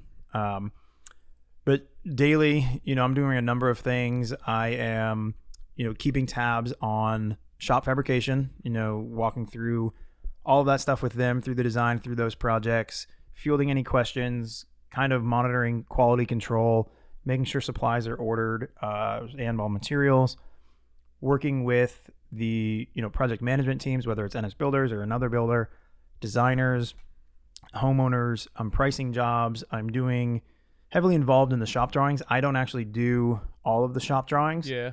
But, there are drawings that we take on in-house real quick, or we're often drawing in SketchUp, like areas that are a little bit difficult to understand in 2D. Like critical details. Yeah. So we'll drop some of that stuff. And then, so we're almost wrapped up on a large job that Nick and I designed. So we're doing all of the designing on that one. We're doing all of the shop drawing, not necessarily the shop drawings, but like the intent with like the SketchUp models and things like that. So there's a number of different things. Are you doing a lot of the cabinetry design, or I guess not from an overall, right? You have an interior designer and they draw out a bank of cabinets or a design for a space or an inspiration. Are you the one responsible at that point for then getting those drawings down on paper and starting the shop drawing process, or do you guys send that out? Nope, that'll fall within my responsibilities. Okay. So if a designer approaches us that already has, a design, a design intent is what we kind of refer to it as, we'll go through it and kind of, a lot of the times we're altering it slightly. We're not really changing the design, but we're like, this filler should really extend all the way to the floor, or this part over here needs to be tweaked, however, making some of those recommendations. Most, of the time, the designers or architects, whoever's making them, agree, and, it's not an issue. But there have been times where we've had to have much more in-depth conversations about, why we want to change these things. So once we have that intent, I am kind of compiling notes and, my thoughts, kicking them over to the drafter, who interprets both my notes, my field measurements, and the designer or architect's drawings and notes as well, and putting them into 2D CAD drawings. And the drafter is not in-house? Correct. Okay. That's something that I've always struggled with, is going from design to shop drawings. It's almost as if, so there's ways that I could get cabinets designed and then produce that I don't have to make them. But once you get involved with shop drawings and the amount of work that goes into the detailing of those cabinets based on site constraints, old houses that aren't plumb level and square, certain material constraints, there's so much thought and effort that goes into that it's almost like I've already done all the hard work. I might as well just build this instead of depending on somebody else to then do that and then get them back 4 months later and them not be the way that I intended them to be. Right. And you're saying that's the process for shop drawings or for actual building the cabinet? Building cabinets, but like the shop drawing part of that is so critical because like for me, you have the design, the conceptual design, and then you have an initial design, which for me is typically like an elevation. And then to go into shop drawings, you're starting to lay out where the internals are going to be, where the plywood's going to land on the face frame, what your exposures are on face frame, where all of your drawers are, basically building the entire cabinet as if it's going to be built in the shop on paper first, like so that there's no assumptions being made. Mm-hmm. And that's so difficult and so time intensive that once that's done, I could be sending that to get cabinets built somewhere that I didn't have to build them. Right. But I'm like, at this point, all the hard work's done. Like I might as well just build them rather than trying to communicate this even further for somebody else to be able to build them. Like you said, you have your shop drawings and your notes that you're sending to somebody, and then somebody in the shop has to go through all of that, digest that, and then build cabinets from it. And I'm like, I might as well just build them myself at this point, because I send them out and then one part's wrong and then I have to wait for them to get reproduced. It's the same thing you deal with finishing. And that's why I end up building a lot of the cabinets that I do for jobs where it's like, I can't get this cabinet into a switchback staircase in a second floor 100-year-old home. I can draw this up to be able to be broken down and taken apart. But at that point, I'm like, I might as well. All the hard work's done. Mm-hmm. I know if I build these that it's going to be to spec, and I don't have to rely on sending that to somebody else to make that mistake. I'm kind of the same way, where it's just easier for me to do it. I'm just going to do it. Yeah. But something that I'm working on, and I think it sounds like you need to as well, is delegating. So what's that? Yeah, exactly. The one man show. Hold on, let me write write this down. DE. And the tricky thing there is, guys like us, we're not wired to like, I'm going to waste my time spending an hour, 2 hours, 3 hours telling somebody else how to do it. I'm just going to go and spend the next 3 days doing this myself. Yeah. You see the disconnect there? Absolutely. Even if it takes you a few hours, it's still faster for you to explain it to somebody else, field those questions, and then with your time, do something that may help grow your business, or something that's more important, spending your time on something else that maybe is a bit more detailed, whatever those may be. And this kind of translates back into why we still sub out our CNC cases. When we got our own shop, we would love to bring CNC in-house. That's another area. We just don't have the room for that right now. And, with being such a small shop, we still sub that out because it's kind of the brainless part to our operation. I would rather have my guys' time and their skills and talents be focused on doing the stuff that is more detailed, making the doors, making the face frames, all of that like detail work, rather than put together, well, we're still putting together boxes, but rather than cut those boxes. Yeah. So just kind of focusing those efforts on the areas that need more attention. That's something that's changed recently, because I know that you were a huge advocate for breaking down casework parts by hand or with a table saw for a long time, right? Yes.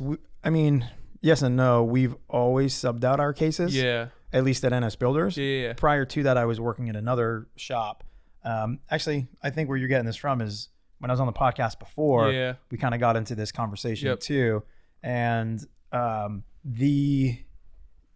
had a little change of a heart. I'm still, the purist who wants to do everything by hand. Yeah. And I think it's very important for the people that are fabricating or assembling and operating the CNC to understand and know how to make this stuff without the tool, without the CNC. But that being said, the CNC definitely has found its way to be like a permanent fixture in our shop. I'm not saying we have one, but as a tool that we use, a resource that we use, something like the cabinet boxes, like I said, being a small shop, my guys' time is more valuable than cutting cases. And that's not to say I don't want to bring that in-house eventually. Or for certain jobs. Yep. For small jobs, we'll, like if it's really small and it's not like a ton of interior work on the cases, we'll just bang them out real quick. But I think like as we do grow the shop and we do get those, green employees, maybe they're a little bit younger or they're in a career change, I will definitely have them making cases because it's important to know how to do that stuff. But it's also the fact that you said that you don't want to waste your employees' time with certain tasks, but if you're able to bring somebody in who doesn't have the experience, and you can get them a CNC cut cabinet and it has blind dovetails and it's all labeled and it goes together and there's pre-drilled holes for where your screws are going to go for your shelving and all of that, you can bring in a lower qualified employee to get their feet wet doing that and not have to have cabinet building experience to kind of start that process. Like what you're able to do with cabinet boxes with CNC, which I experienced firsthand from one of my buddies when I screwed up a cabinet. He's like, I'll make you one. Just send me like your shop drawings for it. And I got it together, and I'm like, I could have a monkey put together these cabinet boxes. Yeah, for sure. And, those, entry-level guys will certainly be putting together cases from the CNC. Yeah. And it's not like their first day, I'm going to have them behind the sliding table saw cutting boxes. Yeah. Like, they're going to have to work to get to that point too, especially if they're, green. Safety is another huge concern of ours. We're not going to put somebody in a position where they could risk injury to themselves, to the shop, to somebody else. They're certainly going to start assembling cases before they cut cases themselves. Speaking of which, have you guys had any shop issues, accidents? Dude, not yet. Knock on wood. Scares me. Yeah. Sometimes I'm like working so fast and not paying attention, or like have to cut something quickly after work, and I notice I have like a zipper overhanging the table saw, or it's so scary. I try not to think about it that much. Yeah, I mean, Ian, our shop guy, is really good about safety and catching stuff. We recently brought in another guy. He was on the jointer the other day, and he had a button-up shirt, but it was unbuttoned, and the bottom of the shirt was kind of flapping right over the jointer. And I'm like, no, sir, you gotta put those things away, wrapped man. up very quickly, like the sweatshirt, the tassels on the sweatshirt. Yep. I did plunge my domino through my finger once. That was bad. Ian actually did that too. So I was working with a really small bit for the small dominoes, and it was a small piece of wood, and I had it on the table, and I didn't have it clamped, and I broke a bit. Mm-hmm. So it's all set. I take the guard off, and I guess when I took the guard off, it dropped the depth adjustment from where it was set to full depth. So I put the new bit in and just went to go re-plow the mortise, and was holding the backside of the wood on the table, and it was full depth at that point, and I wasn't expecting it, and just like went through the wood into my finger and just shredded my entire fingernail and finger. That's disgusting. Yeah, it was bad. The worst, I think I nicked the jointer one time. Oh. Didn't require stitches or anything. It was just a nick. But the weirdest one was on a table saw, ripping solid stock. I didn't get hurt, but there was so much tension in the board that I cut. Yeah. That the cutoff piece, it was only maybe like 3/8, half inch, whatever that rip was, and the cutoff side of the blade, not the actual like fence side. But when it sprung with the tension, it flipped back on top of the blade and shot straight back at me. Yeah. I was off to the side enough, but it went through, like it hit my hip, ripped through in and out of my jeans. Really? My jeans and my underwear. It scraped my skin, and I had like a little cut. But I'm just like looking down at it. I took a pic. I'm like, this is wild. Yeah. Like, in and out of my jeans. I've gotten some kickbacks from the table saw that have knocked the wind out of me, where it's like, I might just take the rest of the day off. Yeah. Like, I'm going to go change my shorts. That ain't no joke. And, oh my God. It is scary. Yeah. But no, fortunately, nothing serious in our shop. We actually recently had a safety inspection, and we passed with, I don't want to say flying colors. There was a few changes that he wanted, some updates, but it was, minor stuff in the realm of safety. So that was good to hear. And, like I said, Ian's pretty big on safety. So it's awesome to have someone who's in the shop like that. That's cool. On top of it. Something else that I want to talk about, and I think that it's a question that a lot of people are getting into cabinet building and construction. It's, a lot of people get their feet wet with built-ins and this and that, pricing as far as job goes and what that looks like for you, which I'm sure it's a little bit more complex, but I'd just be interested to kind of hear how you go from a designer putting a conceptual or a preliminary design on your plate to getting a contracted price out for a job. Like, what's that look like? Yeah, this has actually been a popular question lately too. I think everyone wants to know it. Yeah.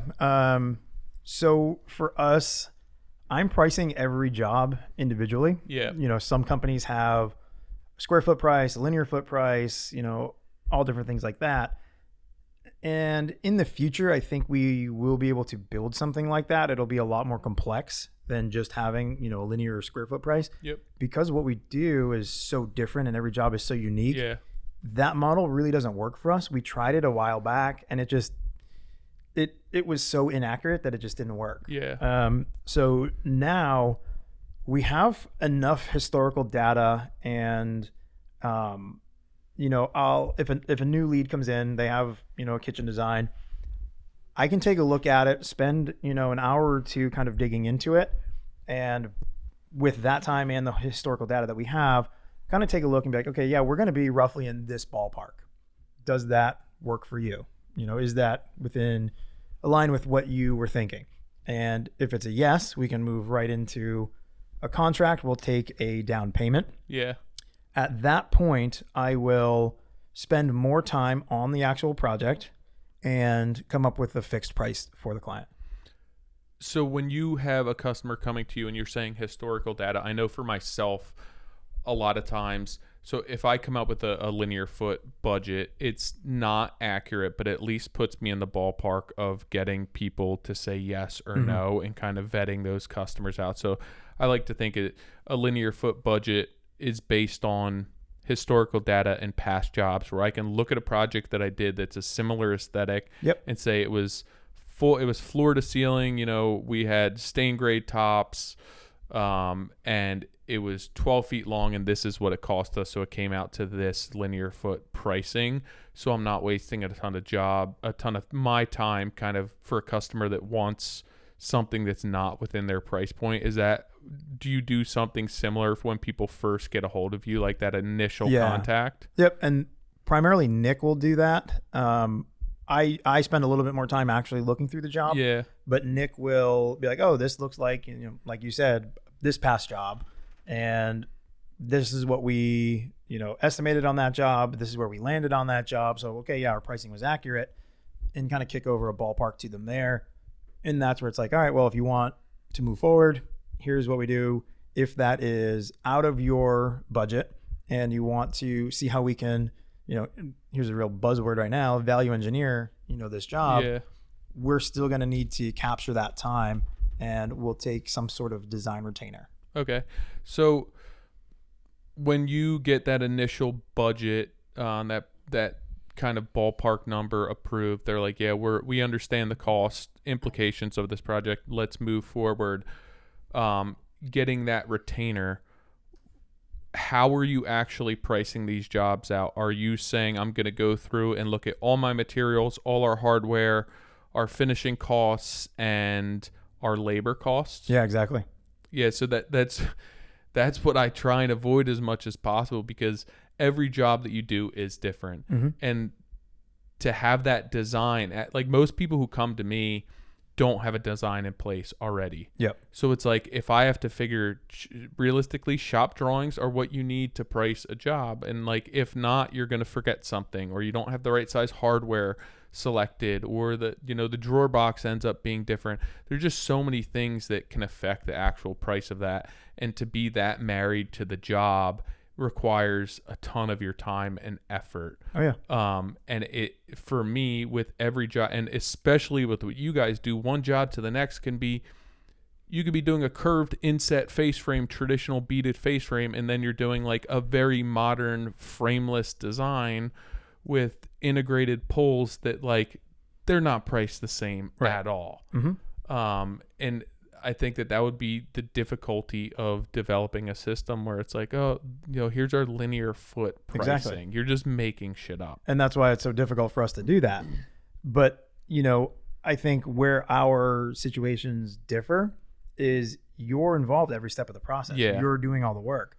I'm not. So spending the extra time pricing out those jobs accurately in detail is my job. Yep. And then I pass it on to the guys in the shop. Do you like doing that?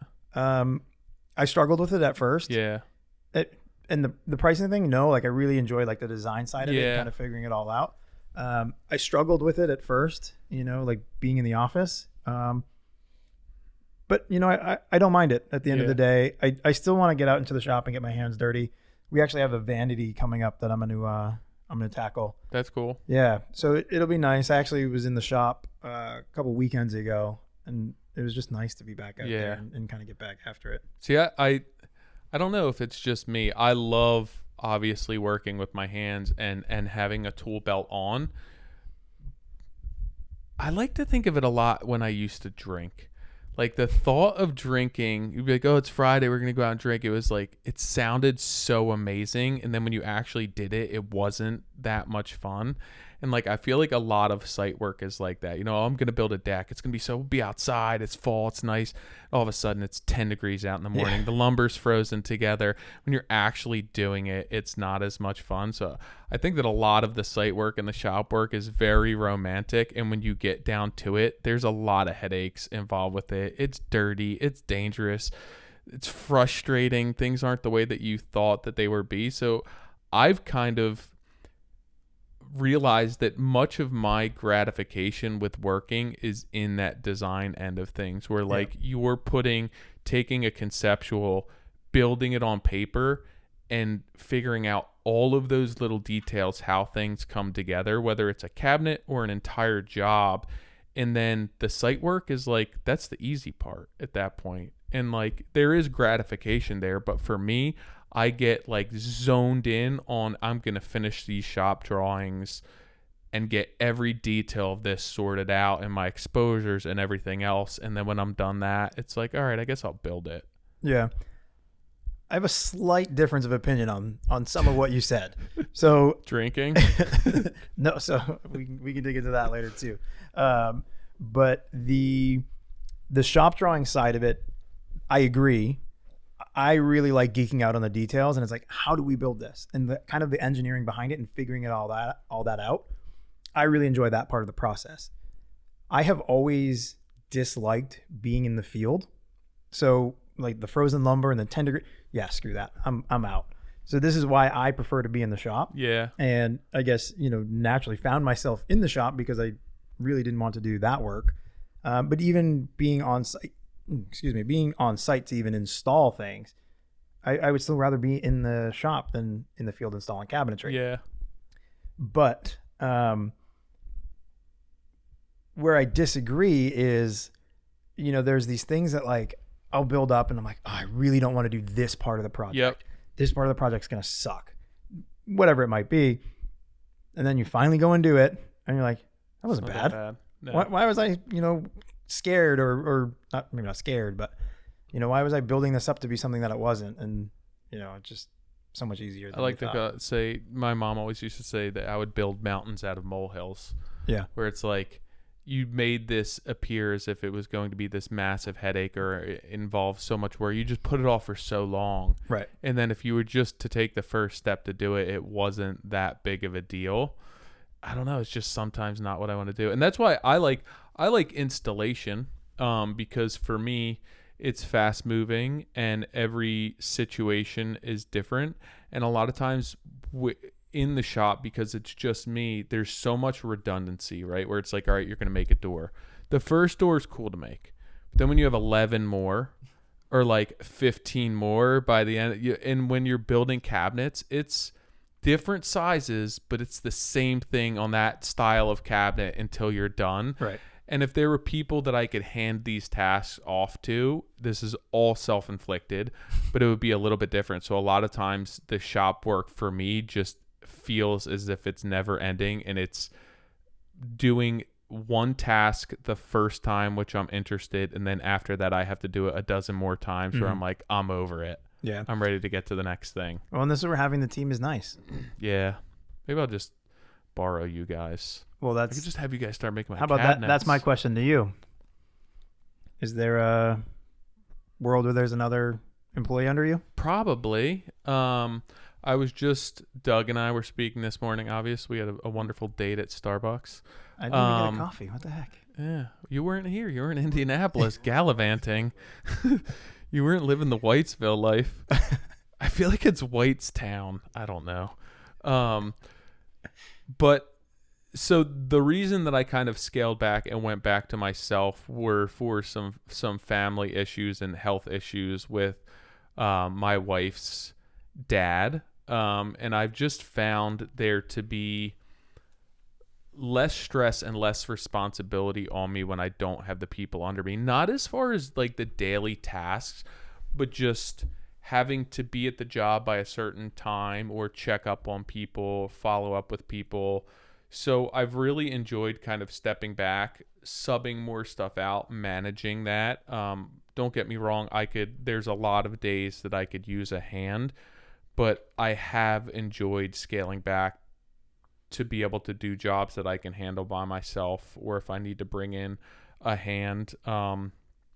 I have some stuff coming up in the next year and a half that I may need to bring some people on for that are going to change things up. I'd like to. It's just not every job requires that for me. And I like to remain lean and not have pressure on myself. I've realized that like the more people I have involved, the more stress I have, the more anxious I am, the worse I am on a mental level, which makes me like a shittier human being, a shittier father, a shittier business owner. I like hate the world. So kind of stepping back and going back to my roots and doing smaller projects and managing stuff has been pretty lucrative and pretty enjoyable for me. So I'm riding that out right now until I can't anymore. It's kind of like the same thing with your shop, right? Where I'm like, I have some jobs coming up that I won't be able to do what I'm doing, and I'll make the change at that point. But until that happens, I'm just kind of putting pieces in place to be able to step off and to do that. But I think long term, I'd like to do some bigger projects and just be more of management, self-perform some tasks and trades, or button up some of the more complex stuff that I can do, but keep it relatively simple. Yeah, I get that. Is it a trust issue for you with having somebody under you? They're not going to do the work to the level that you would, or that you're looking for them to do it? I think it's more me. Trust, not even trust as much as just frustration, accountability, finding people. And then the other big thing, realistically, if it's me and somebody else and I'm working 8-10 hours a day and you're with that person every single day, it's tough. Like, even if it's somebody that you like a lot, like I love my wife and I love my kids, but I don't want to spend 8-10 hours a day with them. It could be the best employee in the world, and after you spend a year with them 8-10 hours a day, and you're like, I don't like the way that you whistle when the radio comes on. Like, I don't like how you chew your gum, but they or like you walk to your truck and you're with them so much that it's so tough. But I'm thinking more of a world where you're not shoulder to shoulder with them all day. You're delegating those tasks. You're coming back to shop drawings or pricing the next job or figuring out certain details, and you're able to leave them, whether it's 1, 2, 3, however many guys or people out in the field. So you're not dealing with them all day, every day. You're checking in with them a few times. Maybe you are on site, but you're not next to them. Yeah. So like that I'm okay with. And it's a matter of finding good people. But for me, the path to being successful in that realm is more so through subcontractors, and there's challenges with them, but that creates a world for me that's less stressful than owning that labor. Meaning if I have 2-3 employees that I have to keep busy and put food on their plate, that's more stressful than the issues you deal with managing and scheduling subs. I can stomach that and I can handle that and I can live with that. But when I have the pressure of having to keep a team of people busy and have work lined up for months and months in advance, like if I decided next week that I didn't want to do any more work, like I'd have to explain to my subs why that little bit of work is going to dry up, but like they're fine. They have other work coming in. When I have a team under me, like I don't have that luxury, and not that that's what I'm going to do, but that just creates a lot of anxiety and pressure on me. And my personality type is gas on or gas off. So when there's somebody there, it's making sure that everything's in order for them. And it just like, it doesn't make me the best person that I can be. Yeah, I can understand that. And I think every person is going to have a different vision for their company and even for themselves, right? And if that's not an area that you want to, pursue, there's nothing wrong with that. You know? Yeah. I think that the path to that would be more so through subs, and then possibly like bringing on one person that can handle things, and then I'm more office oriented and customer facing. But I don't, at least right now, don't have a desire to build like a team of people that I'm keeping busy doing. Okay. That it makes a little bit more sense for me to do that through subcontractors, and then being paid for my management time of those subcontractors would be where I'm kind of making money on that above my standard markups. And that's something that I've kind of been integrating over the past 2 years, where I've changed from doing more stuff myself and having an employee or multiple employees to doing things on my own and then subcontracting things out. I didn't understand why I wasn't making money at first, and I just realized that my business model wasn't right because I had a markup on my subs and materials, but I didn't have a management. I wasn't getting paid for my management. Like, I thought that that's what the markup was covering with my subs. So I realized that now, like, if I'm managing subs, meeting with subs, going over whatever I have to with subs, like, that's my time. I'm on the job. I need to get paid for that. Yep. And so I started making money there, which has there's been a few things that I've switched within my business model, but has really opened up my eyes to how I can make money, still remaining lean, not having too much pressure on myself, needing to run multiple jobs and still make a living. I feel like that's really common in this industry. And I think that a lot of people will kind of look at their time as free. Yeah. And that's not the case. So what happens when you do start growing and scaling and you need to hire somebody to come in and take some of those tasks off of your plate? Yep. That time is no longer free. You need to be capturing that somewhere, whether that's, in overhead, their salary's all in overhead and you have to increase your markup, or if you are billing for them. And either way, I think that's going to end up putting you into a different price point. Exactly. And clients that you've been working with for years are now going to see a spike in prices, and maybe that's not going to work out so well. So I think you need to make sure that you are capturing that time, now, right? You can't just put it off until you hire somebody else. And it's also like finding that customer base that's willing to, that they find value in that, which has been huge, which is like my normal customer base is great, but moving forward, new customers, I have to understand what that model looks like. Right. And explain to them that, like, hey, what I'm doing, even from just a pricing standpoint, is going to be different than what most contractors doing. My system's going to be different. It's more of what people are doing on a larger scale construction project, but I want to be doing that as a smaller scale contractor, and why shouldn't I? And I have enough of a reputation now that I'm able to do that. So that's kind of the path that I'm looking to take. Possibly start doing some larger projects where it's more management oriented. And then I'm buttoning up loose ends and kind of bridging between subcontractors where there's, things that need to get buttoned up for the next person to come along. Who exactly owns this? That's me. I'm getting paid for my time there. But I don't have to necessarily keep a team on board where I have the overhead associated with that. So like my price point still can kind of stay where it is because I'm very lean, but I'm guaranteed to be getting paid for my time, and I'm making money when my subs are on the job, not just from a markup on them.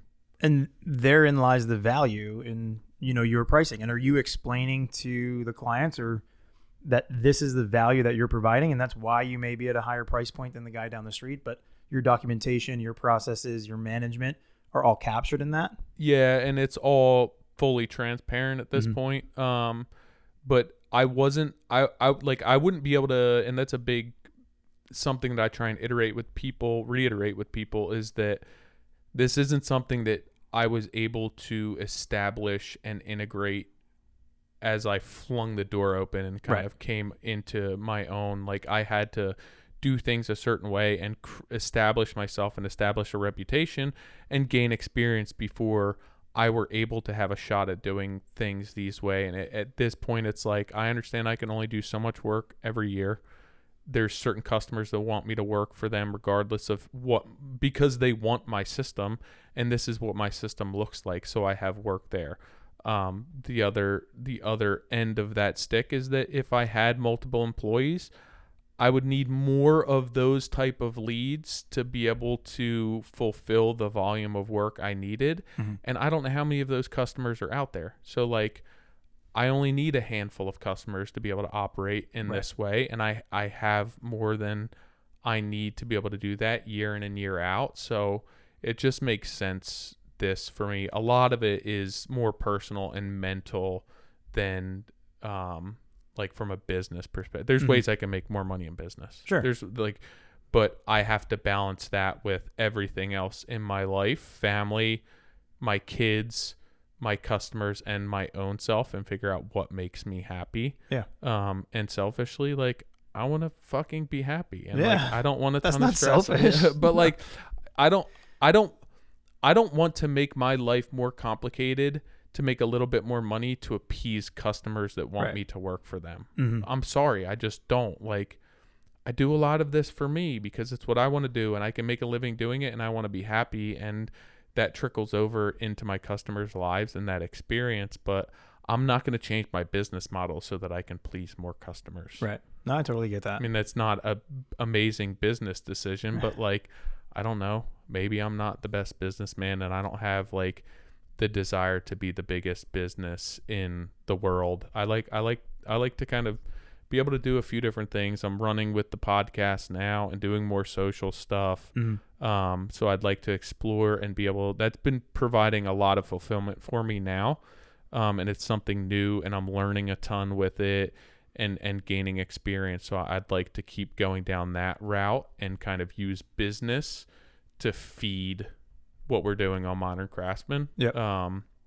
My jobs, the social aspect of it, the education, and kind of my work will be the fuel that's driving that. So really lining up jobs that make that kind of grow and sustain. And that's kind of the goal for the next year and a half, but we'll see. What about you? You got the Hive out now? I do. I have one, before we get into that, one more question. I'm trying to get the attention off of me.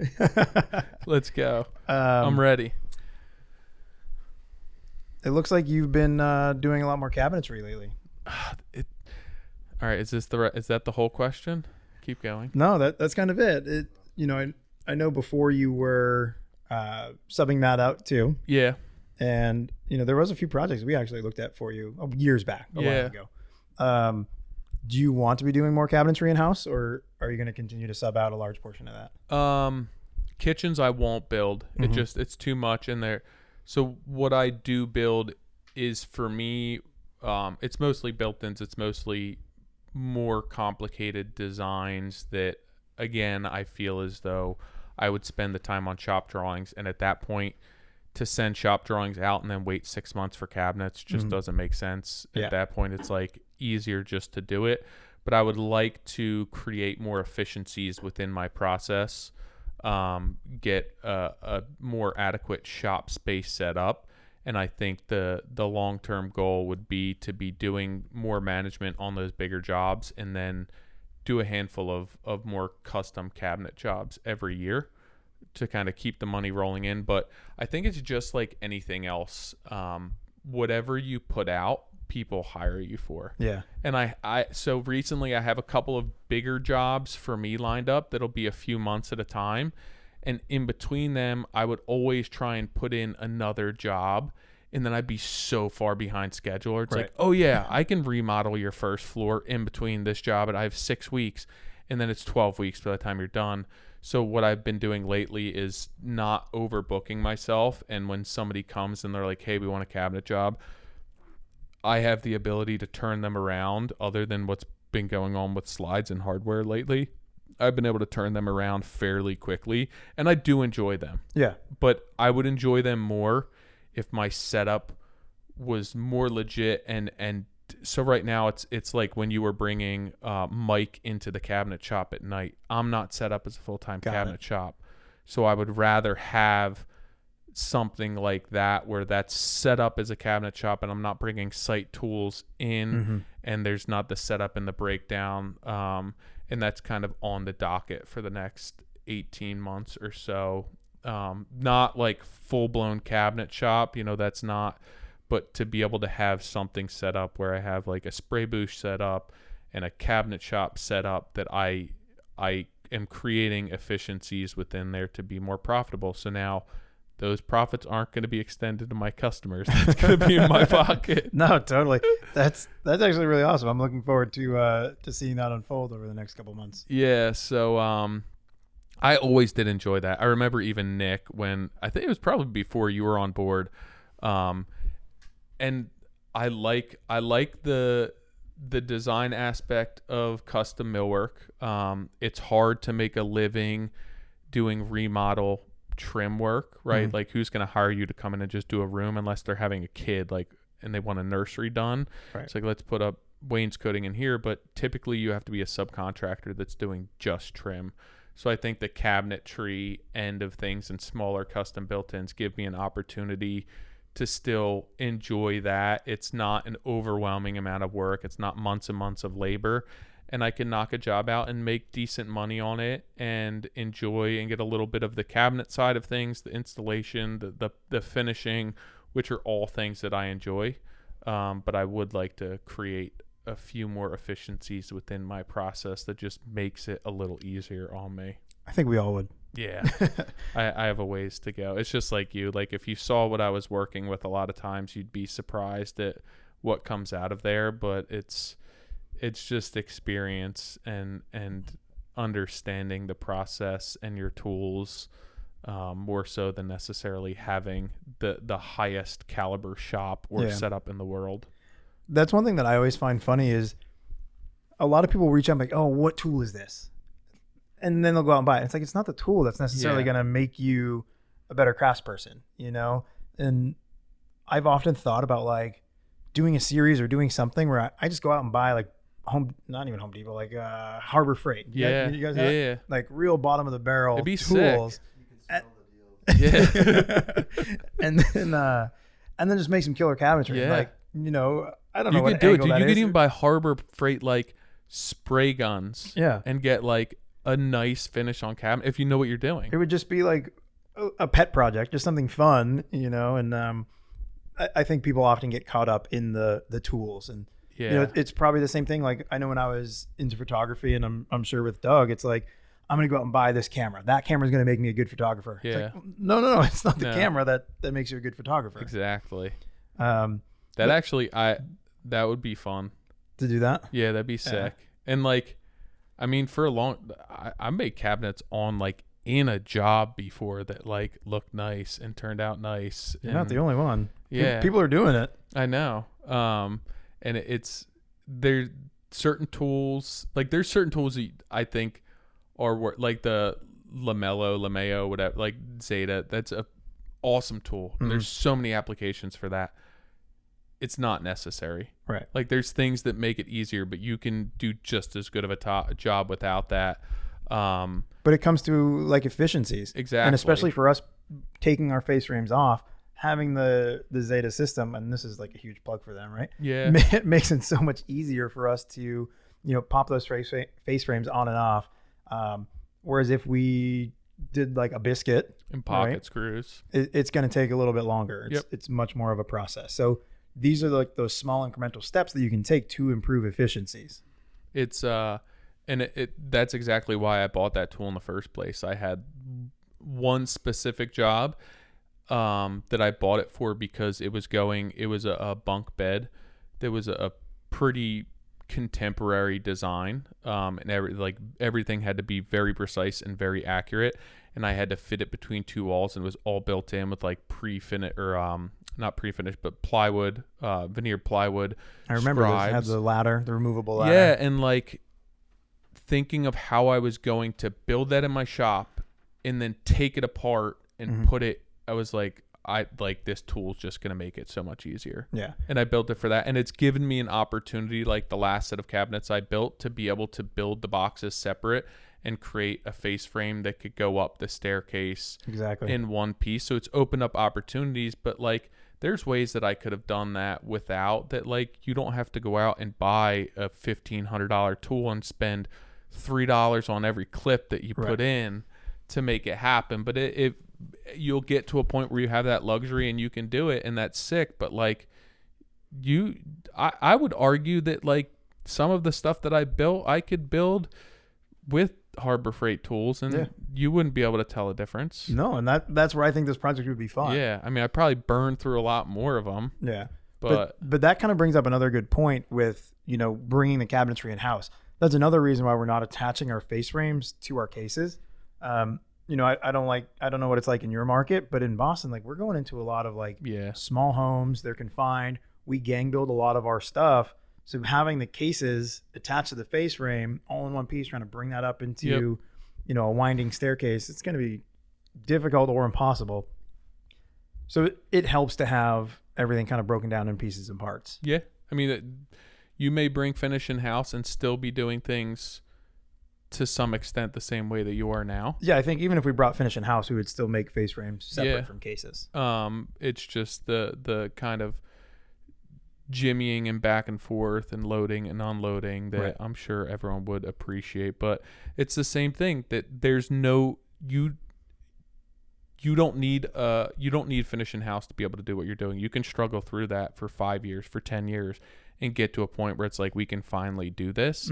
You're not turning down jobs because you don't have finish in house and it's too much legwork. Like you're going to figure out how to make it happen. There's a world where we don't even bring finish in house. Yeah. You know, we have a good relationship. We have an incredible finisher. They're amazing.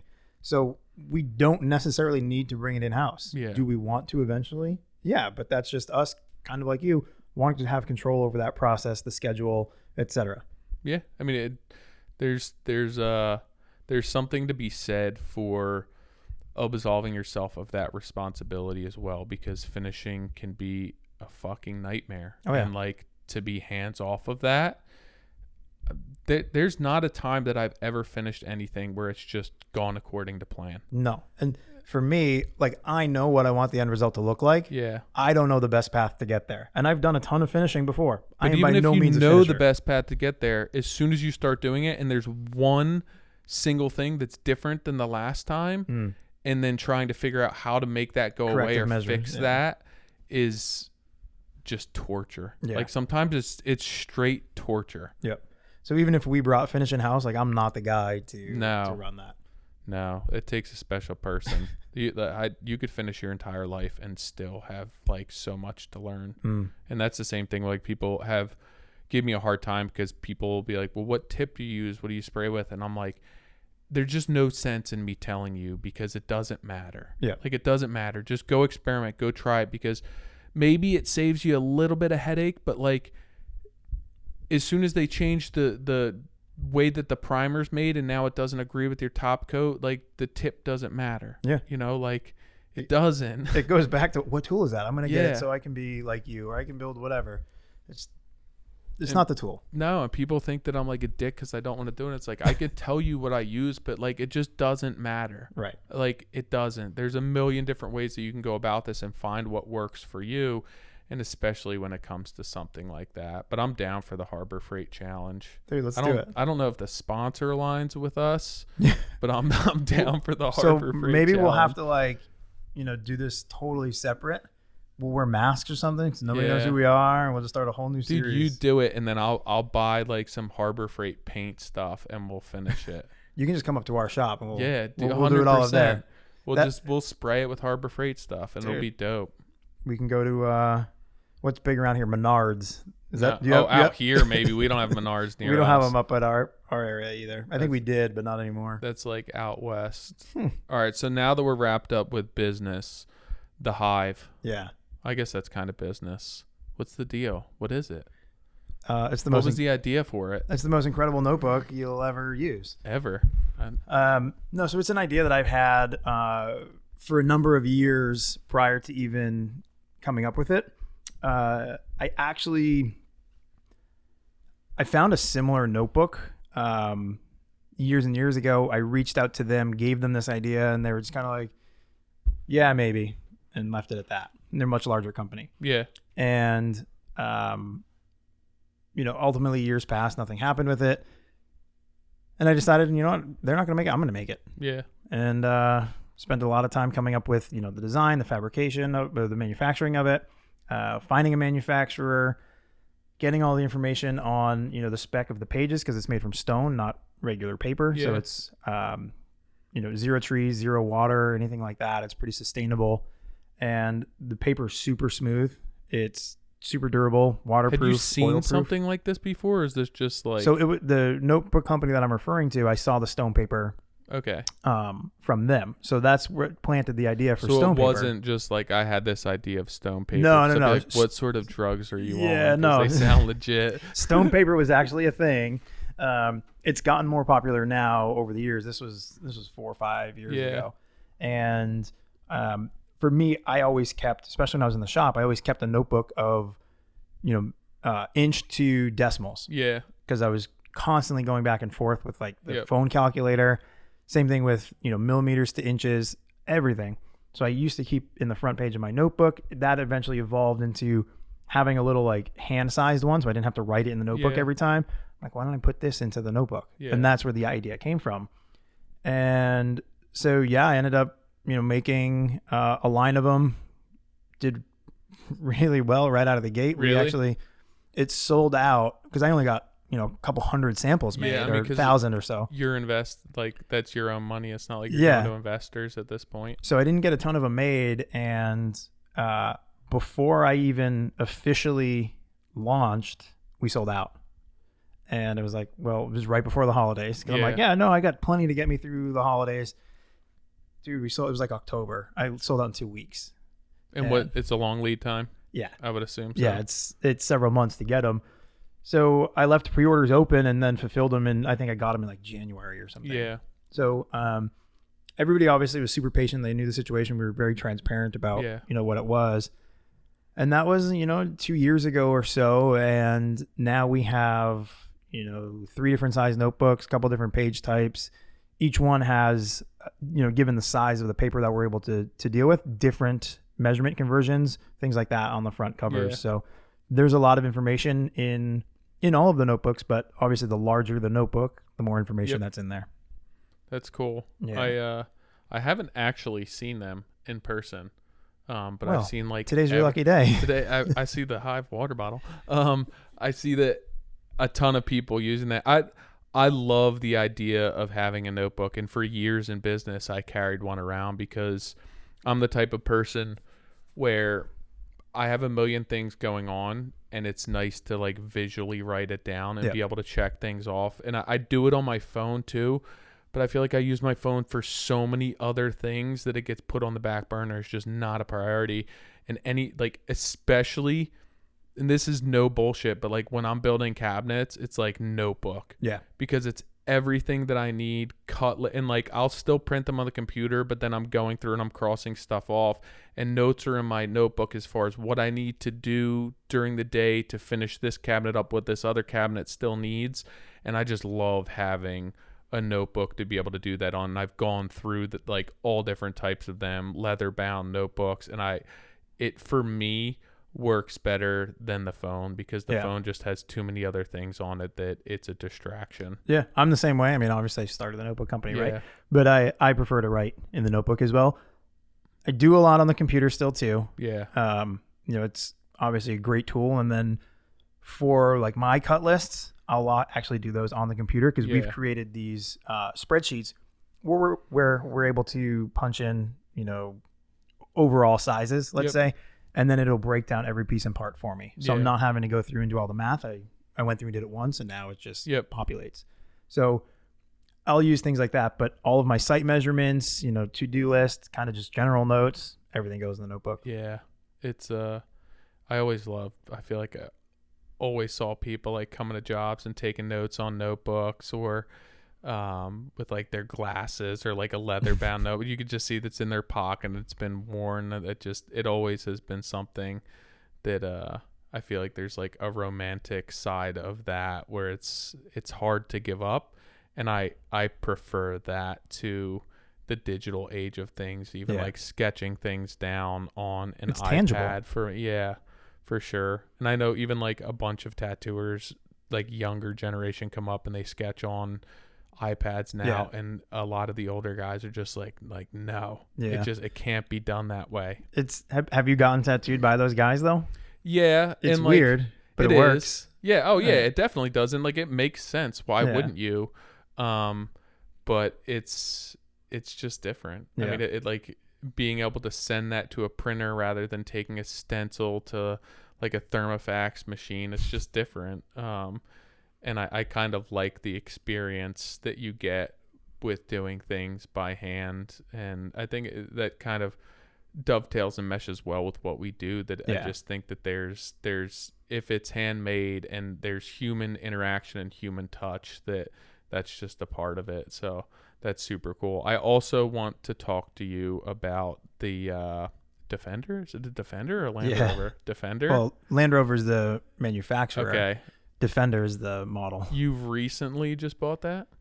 Yeah, we bought it actually almost a year ago now, but last May. Where'd you get it? Craigslist. Really? Yeah. That's sick. I mean, I've been looking for a long time for one. And they get very expensive very quick. So I found a local guy who had one that he was letting go for a reasonable price. I negotiated a better deal. Yeah. Of course, but it needs some work. How old is it? It's a 94, so it's almost 30 years old. They're sick though. Dude, they're badass. We have a Land Rover dealer near us, and they always have like some old ones for sale there. And I mean, they're an arm and a leg. Yeah.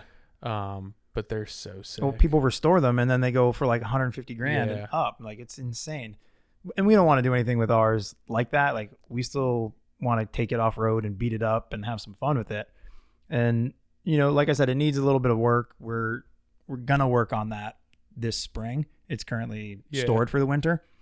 But yeah, we're looking forward to it. Is it an American, like, right or no, left so side drive? It's an import from the UK. Okay. So it's a right-hand drive. Yeah. And it's manual, of course, and the clutch is so dang heavy. In that type of vehicle, is the clutch still on the left? Like, is it the same, just switched over to the right, or is the clutch on the right? No, it's exactly the same. So it's the same, you're just on the other side. Yeah, even like the gear pattern is the same. Yeah. Okay. So first is still like all the way to the left. Yep. All right. Because I was. This one, its reverse is all the way up and to the left. Yeah. Because I was. Yeah. Okay. But I was thinking like to myself, in those cars, is the clutch on the right, because I wouldn't be able to do that. No, same pedals. Like gas on my left. I'd be so uneasy. No, it's the same. Everything's the same except for where the seat is in the steering wheel. Yeah. Which is really weird, because driving those cars, it's like driving a tank. Dude. Yeah. It's brutal. And we had it delivered when we bought it. The first time I ever drove it, they brought it up to our house. And we live on this tiny little road in Boston. It's like sharp turn at the end. And I'm like, holy shit. I'm going to smoke the cars next to me. But no, it actually, I mean, it was great. Never crashed anything, never stalled. It's a tank, man. That's cool. Yeah. Does it needs a lot of work, or? It has a couple leaks. It has a coolant leak. Yeah. The radiator was just replaced before we got it, and we can see where the leak is coming from. It's one of the connections to the radiator. Yeah. So I mean, that just needs to be minor stuff. Yeah, tightened up. But then there's an oil leak, and we can see where it's coming from, but we haven't actually explored getting it fixed yet. So I'm hoping it's not like a cracked head or anything. Topping it off. Smoked rings. And then we did some pretty gnarly off-roading this summer in really? it. And it's like the original suspension in there, and it needed to be replaced before, but dude, we totally killed it going off the road. I mean, it was something. But she bounces around a little bit, but that's fine, they're cool. And we'll get that taken care of this spring. My wife wants to get like an old truck or an old car so badly. Yeah. It's a time thing. Dude, it was so for me it's been Defenders and like an early 50s Chevy 3100. Yeah, that's cool. But I found the Defender first. I like Defenders. They're sweet. Yeah. I like all Land Rovers. It's badass. That's nice. And then you guys travel a lot, right? We do, yeah. Where you been recently? Our last trip we went to Morocco and Spain. That's crazy. I like when I think of I see you travel, and like it's places that I would just never consider. Mm-hmm. Like I think of traveling, and it's probably very like American. So what's on your list? We're actually going away next week to Belize for a week because my dad built a house there. Okay. But we don't have like massive travel plans just with like kids and everything else at this point in our lives. It's so difficult. My wife did a fair amount of traveling and still travels internationally for work.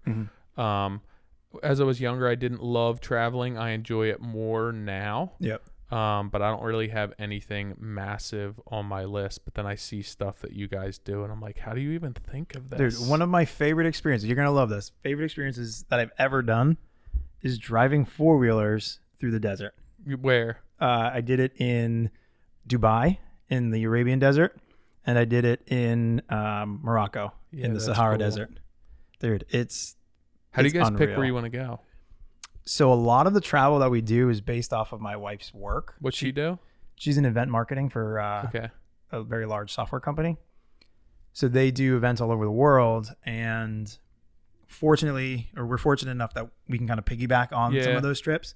And you know, a lot of the times I'll go out either a couple days behind her or around the same time. I'll spend a few days out there on my own, and then we'll have a few days together because she's working the first couple of days. And then, you know, I'll kind of find the best stuff to do and then kind of take her out. And COVID obviously had a huge damper on that. Yeah. So the last few times that we've traveled were strictly vacation. Yep. Because travel is important to us. It is something that we really want to do and enjoy doing. So regardless of whether it's a work trip that we're piggybacking on or not, we're going to find a way to get out there and do it. What's on the bucket list? Everywhere. I mean, there's not a place we don't want to go. Nothing off. But this last trip, so Morocco was, it was a place like we wanted to go to a new continent. So Africa, we haven't been to before. And I kind of feel like Morocco's cheating a little bit because it's the closest country to us in Africa, and it's like way up in the corner. So I don't think we really got to experience Africa, but I mean, technically we can check it off the list. But you know, there's just something appealing about a lot of those old cities. Yeah. And it was really cool. It was, you know, a really unique experience. And then we got to actually take a ferry across the Strait of Gibraltar into Spain, which was a really cool experience in its own. And we've been to Spain before, but we were up in Barcelona, and we actually didn't have the best experience. We didn't really like Barcelona that much, which is kind of contradictory to what everybody else we've talked to says. Everybody loves it. So we gave Spain another shot, stayed on the like south of Spain, and it's beautiful out there. We had such a good time. I think we were only there for like 3 or 4 days, but it was really incredible.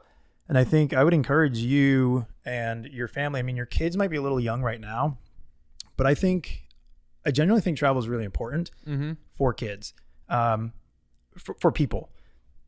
It changes you. You know, you get to see a lot. And I would say travel as often as you can and everywhere you can, because you're going to pick up, you know, new worldly views or new, you know, cultures or tastes for food and, you know, history, everything from all these different places. I think your kids right now might be a little bit too young. Yeah. But as they get to an age where they can really, you know, understand and appreciate it, I think it would be really important to them and kind of help develop them into, you know, more worldly people, I guess. I think it's so important to be able to experience that in life, and just see how other people live, and even just give you a sense of gratitude for what you have in life and what your life looks like and what your world looks like, and how lucky we are to be who we are and where we are, just because we were essentially born into this and did nothing to be born white and in the United States. On third base. I had nothing to do with that. What's really crazy, and one of the takeaways that we've seen in a number of places, but it was really prevalent in Morocco, is it's a pretty poor country. And we hired a car to take us all throughout the country, so we got to see a lot of actually Morocco. And we've gotten to some really off the grid places, and you're meeting a lot of like the native Berber people and other, I don't know if they're indigenous groups or just other groups of people that are a little bit more off the grid. I don't know the proper term or name for them, but they all speak like at least 4 languages. It's crazy. And they're uneducated. They don't go to schools, but they speak 4 languages. I'm like, I can barely speak English. I know. And I grew up in America. What is my excuse? It's every other country it's but insane. us. Yeah. And that it's just like the way it is, and they do it. We're American. You're gonna speak English I know. because we said so. Like, dude, it's every other country. It's nuts. Yeah. So I do want to go. My wife travels to Vietnam a lot for work, and she Yep. absolutely loves it. Loves the culture, loves the people, and she traveled a bunch to India as well, and loved that and loved the people. That's pretty high on my list, and it's again because we could piggyback Yeah. on that. Flight over there would be somewhat of an issue with kids and that. But we're of the same cloth where when we go away, we don't necessarily want to do like the commercial vacation. We'd like to kind of dig into the culture some and experience what it's like to live somewhere else, see how other people live, the food, the music, the art, all of that. And that's more appealing to us than like, oh, let's go take a cruise to here, go to like one of these big cities to kind of dig into the smaller towns and see how that culture is and experience those people. I think is more of a worldly view and more enlightening to you, and I think more valuable to my kids than being like, let's go to Disney. Yeah. Like, I don't disagree with that at all, but I do think that there is, a lot of historical landmarks that are really important. Yeah. And, unfortunately, a lot of it comes with you have to go to these places with large tour groups or there's just a ton of people there. But it's important to go and see them. Like, the first one, kind of the main one that comes to mind for us is we got to go to Niagara Auschwitz. Falls. Wow. Totally different direction there. But, okay. And we went to Auschwitz, and yeah, that's intense. Yeah, it was. And it's weird because on the outside it's so commercialized. They've made it like Disneyland. It's there's food vendors, there's stores, there's all sorts of weird shit in a place that you wouldn't expect this. Yeah. And then you kind of get inside there and it's just totally different tone. But it changes you. Yeah. And I think that's very important, especially for people that are young, to go and see that. But it was like a circus on the outside. So that's the kind of stuff that we also don't like to do, but for certain areas, then we're definitely going to. Yeah. But to your point, some of our favorite experiences are those like off the cuff moments that you meet locals and like, you can plan out your whole day, but then you're going to meet a local and you're going to have, dinner with them, or you're going to get lunch, whatever it might be, like the interaction with them. And it's just so genuine, and you really do get to understand them and their culture a little bit more. Yep. And it's just so fun. Yeah, I'd like to do more. I mean, there's a ton of stuff even within our country and out west that I would love to be able to do. It's just like you say, excuse is a wonderful time is a wonderful crutch to have and to lean on, that like you don't have time to do it, or the kids are involved with this, that, and the other thing. But at the end of the day, it's just like anything else. If you want to make it happen, you'll make it happen. Just got to work it into the schedule. Yeah. And like, it's not like time's going to get any easier. Life's going to be less complicated. But the older the kids get, the more other activities they're going to have. I would like to, though. Obviously, there's an expense associated with that. But I can even recall being younger. At some point, we went to Mexico, and one of my best memories was 30 years ago at this point, getting in a car and with essentially like a local taxi driver and paying them for the day to take our family through Tulum, before it was commercialized, and eat like local food and see what the people who lived there, what their life was like in the Mayan ruins and all of that stuff. And I still remember that from being like a little kid, and it's completely different there now, but to be able to lend that experience to my kids would be sick. Yeah, totally agree. I'm just gonna have Nick take my kids places. Dude, maybe we can travel together on the NS credit cards or something. That I'm Nick's kid. Just be Nick. Next time you're going away on vacation, just take my kids with you. Well, Ken, I appreciate you hopping on. I thought this was going to be much quicker, but you proved to be relatively interesting. Oh wow, thanks. You're not so bad yourself, I suppose. I know we had room for improvement. A quick hiatus there, but I'm glad.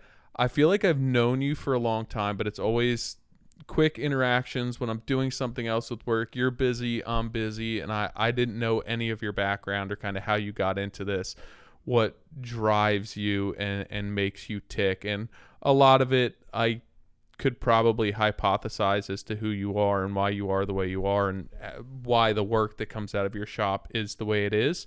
But it was pretty cool to hear it straight from the horse's mouth and actually have a conversation with you. But I appreciate your time. Yeah, man. Likewise, it was good to sit down and get to know you a little bit better as well. Yeah, so if you're still selling the Hive notebooks, we got to get that. Doug, get the word out for them. Sell some more notebooks so we can travel some more. Heck yeah. You know, on the Hive dime, Yeah. R&D. I'm not going to let any more time go to waste. I'm going to explore this wonderful strip mall that we are in, and really gain some cultural perspective. Good. That travel pep talk just I know, I'm ready to go. Dude, let's go hang out with some locals. I think there's a what type of restaurant? There's a Mexican restaurant down the street. There's a Thai place down the street. We got a Starbucks, a deli, a burger shop, whatever you want. Multicultural. I think the three guys who don't really drink can go to a dive bar down the road. That's a good idea. And meet some. So I know we're wrapping up, but you said that you went to a bar last night and were greeted by 2 skunks. It wasn't last night. So let me recap. I've been to a bar every night this week. Oh. But I told you we come back to the drinking thing. My wife and I are currently not drinking. We're doing a weird dumbed down version of like a 75 hard thing. So we're currently like right in the middle of it. So coming out here, and of course we've gone to a bar every single night. Yeah. And you look like you lost some weight. That's the Peloton, man. Is it? Yeah. Probably not drinking too, I would assume. Well, I mean, it's only been a couple of days of not drinking. All right, well, then I take it back. But still, a month would be that's like calories before you go to sleep. I don't really drink that much before anyway. Yeah, all right, it's the Peloton. Yeah, and my wife doesn't stop with that. So, yeah. So the skunks, we went to a bar on, I think, Saturday night, and a dude walked in right behind us with 2 skunks. Oh, it wasn't the bar skunks? No, he was like affiliated with the bar somehow. I don't know. He was like hanging out there with a guy checking IDs. I don't know what his affiliation was. Yeah. But he had... Were they leashed? No. Really? No collars, no nothing. Skunks were that type of pet. And one of them was an albino skunk. And the other one was just like a regular... Tricky skunk. Dude. Sneaky. And someone passed one off. So I was holding this skunk for a while. And, just a bunch of drunk youngsters came over. An albino skunk... sounds very skeptical to me. I wouldn't know who to trust. I didn't get any pictures, but pictures were taken. I'll have to share them. That's exciting. I'm gonna have to go find these guys. You never know what you're gonna find in Indianapolis. Yeah, it was like the first day too, and the people that we were with were like, "Welcome to Indiana." Yeah, why go to Morocco when you could just come to Indianapolis? It's monkeys and cobras in Morocco. Yeah, but think about it. You could just come to Indianapolis, hour and 45-minute flight, and experience monkeys, skunks. cobras. That's basic. We want skunks. We want domesticated skunks.